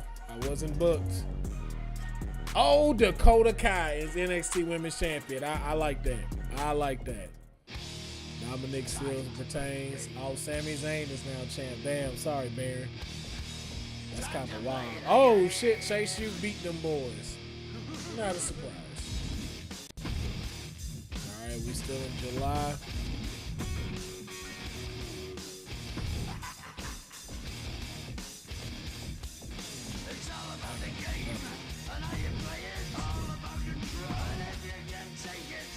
Week 4.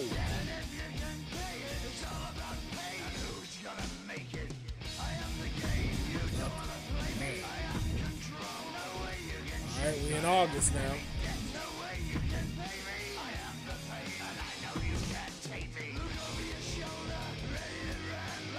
Damn. Nothing.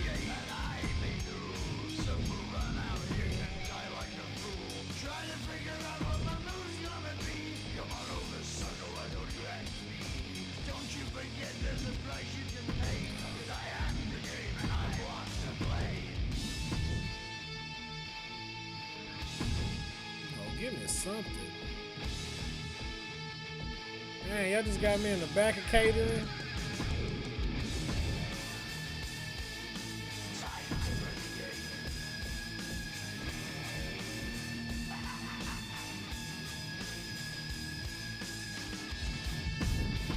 Hey, Wesley got it back. I ain't mad at that. Alright, now we move in the heat wave. Ooh, hey, that actually wouldn't be a bad mixed tag match. I could see that.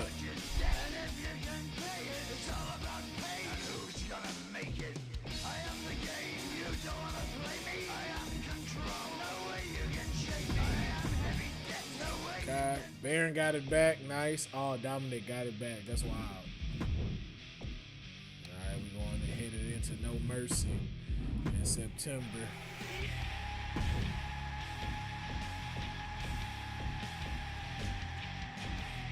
Ooh, 4-way. You got it. Dang, the Wimp Dar still won. That's wild.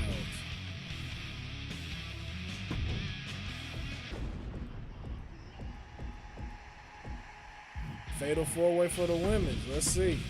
Dakota Kai.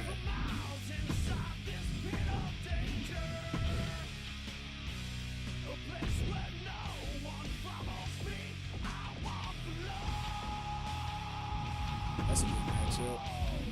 Hey, boy, they got your boy just in the back of catering like I ain't nothing. They couldn't handle all this pimpage.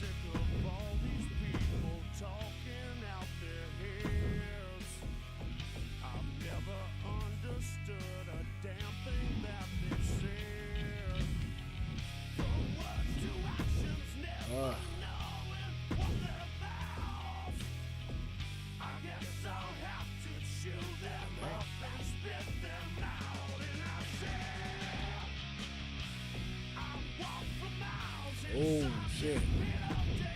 Logan Paul, of course. Dominic, man. Hold on. Yeah, we finna.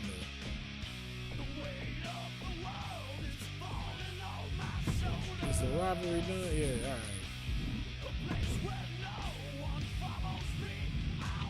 right. They got your boy just in the back of catering, man, just not doing no work. That's wild. If you smell what the Rock is cooking. If I ain't in the match, we taking some people out. Oh, hell yeah. Fuck that. Where we at? Simulate this. Some of y'all gotta go. Baron, you lost. You've lost. No one, yeah, these people have not gotten a chance to be champ. Wesley, you didn't have it too many times. Tag team can stay the same. Chelsea.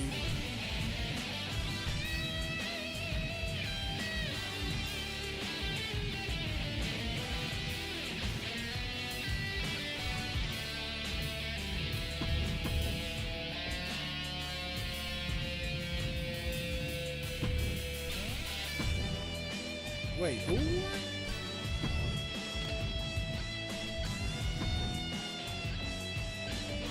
Oh, that's the case. Man, you gotta go. All right, here's some other people a shot.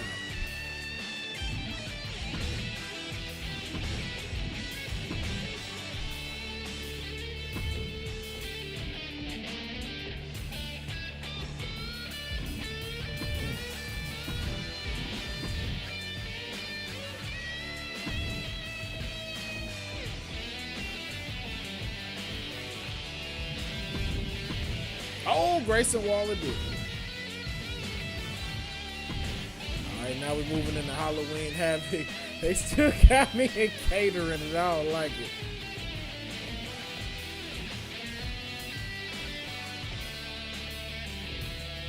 Damn. Breaker taking it. So we start still winning. Rich Holland won. Royal family got it back.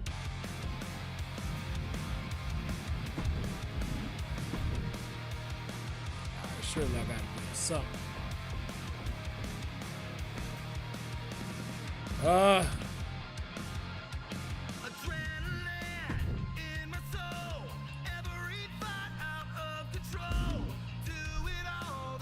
Just for the sake of the stream, I already beat this dude.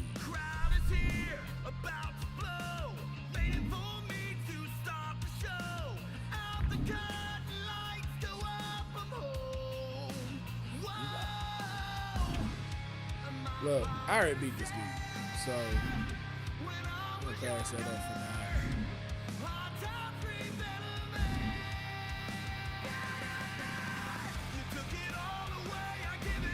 Give me something at road.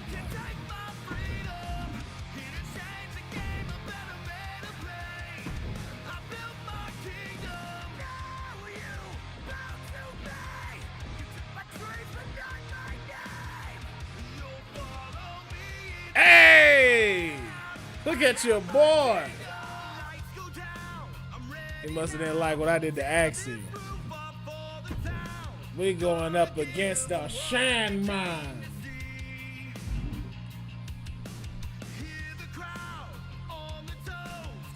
Blueberry up on these hoes.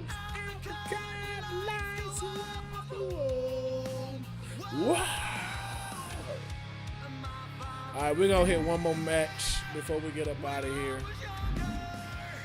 No better way to do it at Roadblock versus an ECW legend.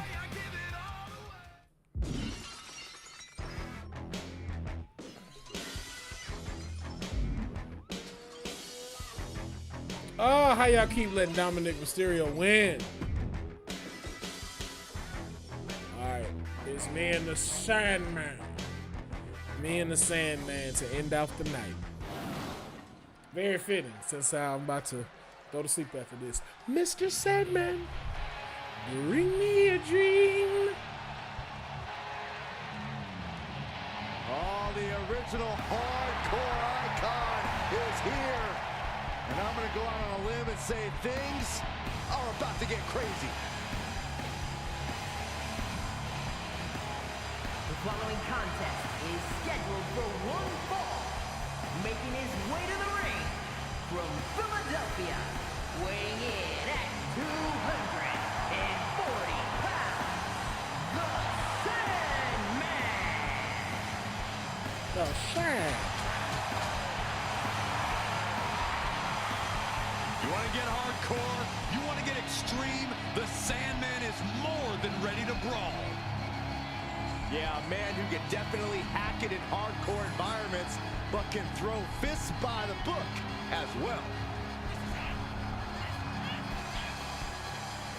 It's just simple, guys. Sandman just wants to fight and will enjoy every second of it, no matter the rules. Well, he's not the only one who's going to enjoy it.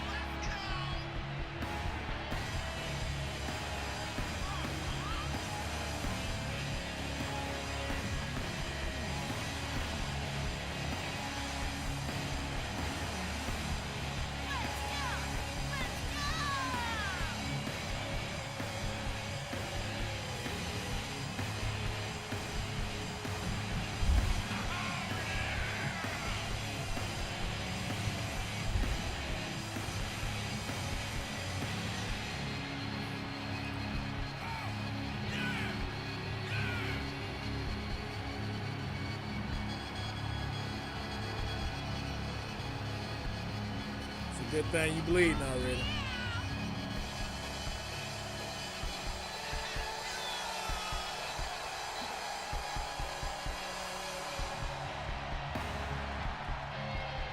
It's a good thing he bleeding already.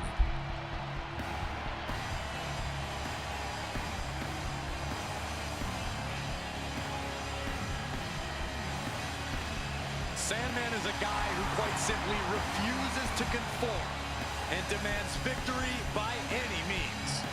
You will find no rules, no mercy, and no protection from the Sandman.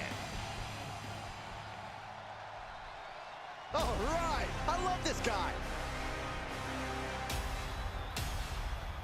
And his opponent from Houston, Texas, weighing in at 377 pounds, the Goliath, Willie P.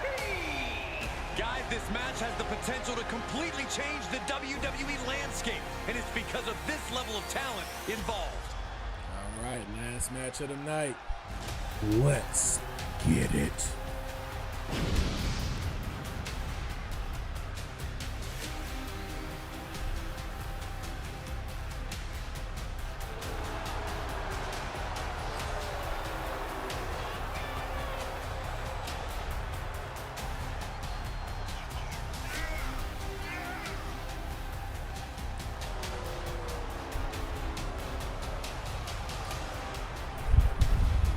He calls himself the standard bearer of this division and plans on proving it in a matter of moments.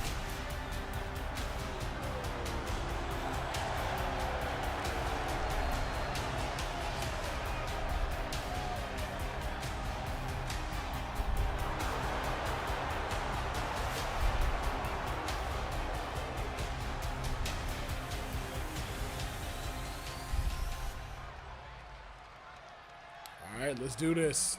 Let's do this.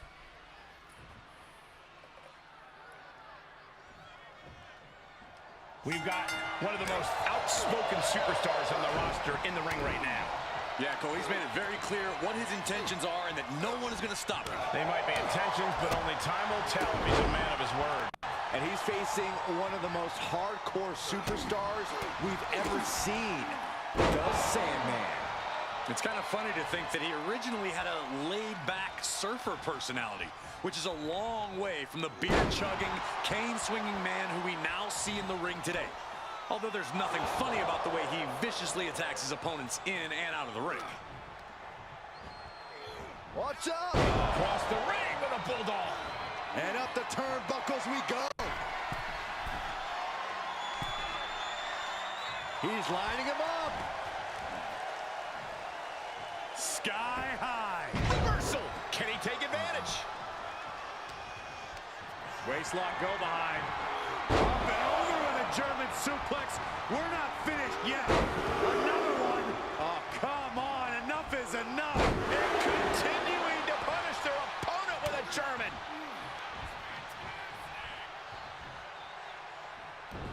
Take a trip to a... And he goes for the pin. Shoulder up and the referee ends the count. Staying in this one. Turning the tables there. The clubbing forearm. Counters with an attack on Sandman. Climbing up top. He's got big plans. Ooh. Oh. Oh, I thought I could reverse that, but all right. Isolating their opponent's arm and delivering nasty stumps. That was a showing of control and aggression, something they'll want to keep up. Big splash. And that can put Sandman in his place. Oh, perfect kick. Oh, what do they got planned here? Half Nelson applied. Uranagi. Oh, my goodness. Climbing up to the top now. Watch this. Top rope, measuring his opponent. Shooting star. Is it enough? 2. And he kicks out at 2. He thought he had it.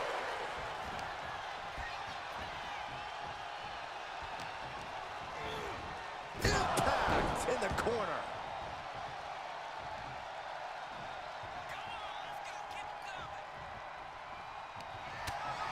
Out on the apron. Look at this. Unbelievable. Deadlift apron suplex. Come on. Carefully measured knee strikes. Relenting with these knee strikes. You can see that each strike drained their opponent's energy. The Sandman turns that away. Makes him pay with a counter. Super kick finds the mark. Sandman can't find any reprieve right now. Sandman needs to be resourceful. Find a moment to strike. This is just brute power. German! Just pure dominance.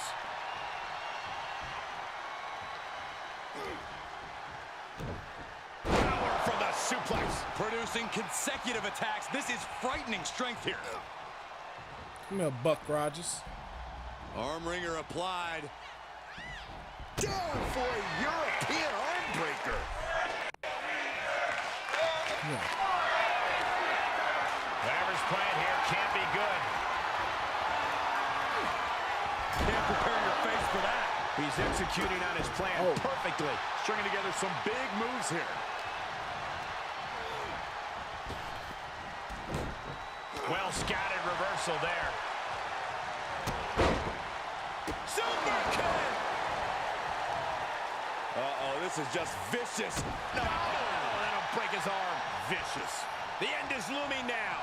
There is no way this can go on for much longer. Enough already. Oh, there we go.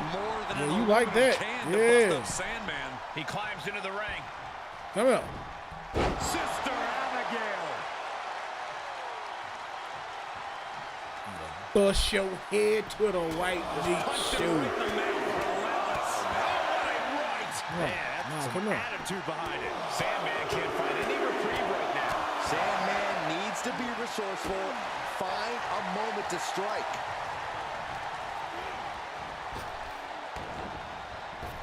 Unloading with an uppercut. Connects on the kick.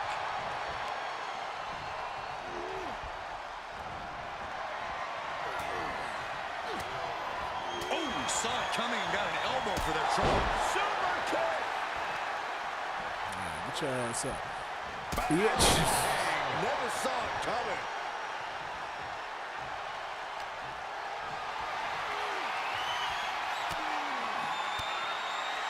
Oh, the reversal by Sandman.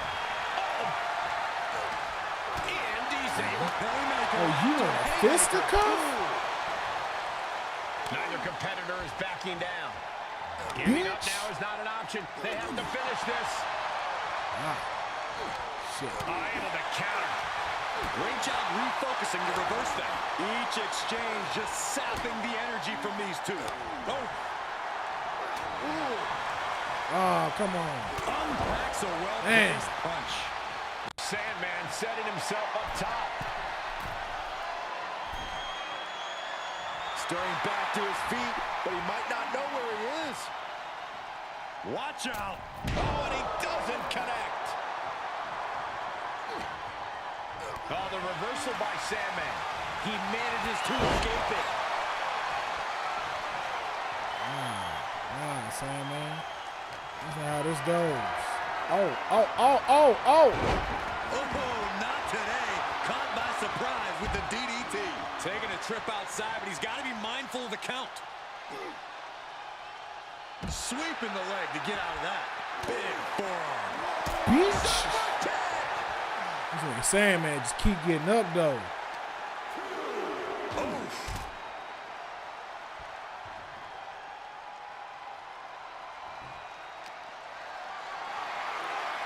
Gotta find a way to get out of this. The fireman's carry. Fireman carry just tossed him into the post. Flat Bitch. Power bomb and then Bitch. right to the face. Yeah, what you thought this was, Sandman? Just punched him right in the mouth. Oh, you like bleeding anyway. The Sandman's losing any command of this match. Sandman needs to be resourceful. Find a moment to strike. And he'll leave the ring for this next stretch. I'm going to drag him in the river, drop So his much body, and punishment has Chuck been absorbed Young. by these men already.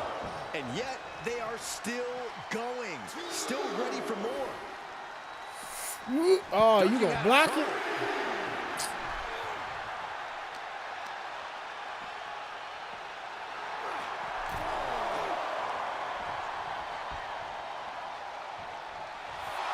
Some intimidation tactics from the Sandman.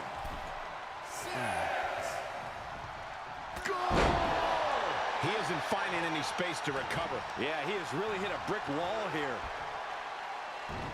Sister Abigail. Good night. For the win. There's 2, 3, no. This man in the is world did he kick one out? tough cookie. Oh, he retaliates. And he had the Sandman's number there. Super kick. Oof.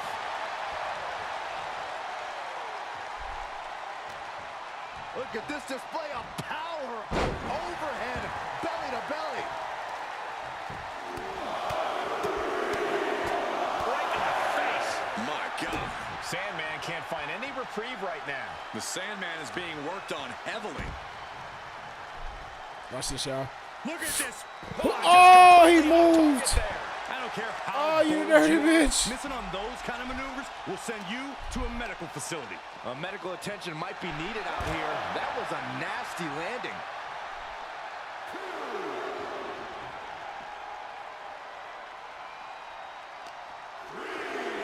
Just continuing to dismantle their opponent. The Sandman turns that away. Quick return to the ring. jumping knee strike on point. Right, it's and time. he's It's time. showcasing some dominance here. It is all going his way right about now. Oh my God. Oh, crushing the knee here. Oh, saw it coming. And he needed that badly. Could be the table turner the Sandman desperately needed. Uh-oh. Elbow drop. Oh, kick right to the back. Fist directly to the gut.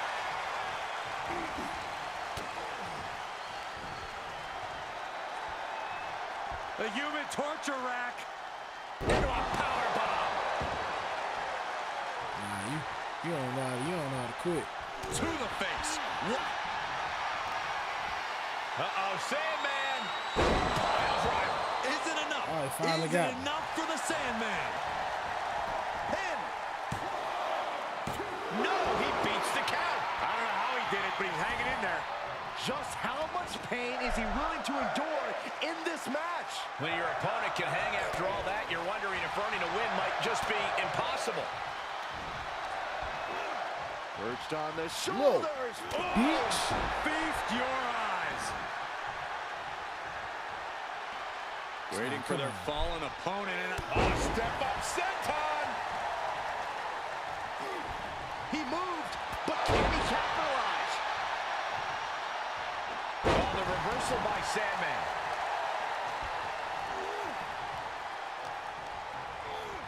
Into the corner now. Well-placed boot ends that. Super kick. Bro, do the special. Oh, just throwing their body. Both wrists captured and boom. Good night. What a rope step. Oh, God. Oh, what? Last decision-making there Did he proved to be move? extremely detrimental.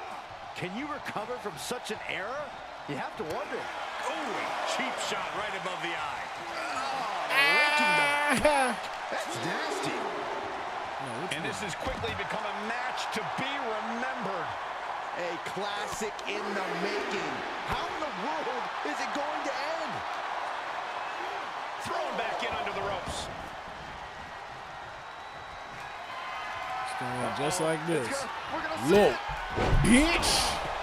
Look at the Sandman. His lights are off. Steered clear of that. Bulldog. All right, I'm finna end it. I'm finna end it. It's time to end it. Sandman bleeding everywhere. Oh, come on, bro. Reverses the Nah, I'm into a bleeding. DDT. Boot to the gut will stop anyone in their tracks.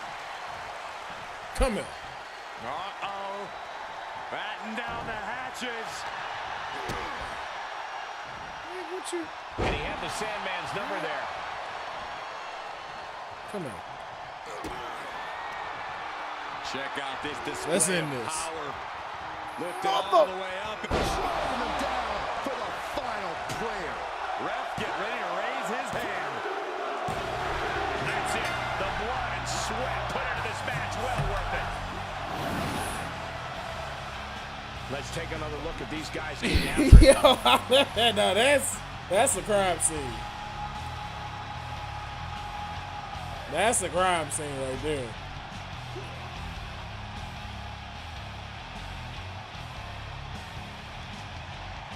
Here is your winner, the Goliath, Willie P. The Sandman in disbelief with this loss here. Not a good They don't be position to keeping be me in the back of If catering. I beat the Sandman, I'd be sleeping with one eye open, gripping my pillow tight. Ha ha ha, bro, guys.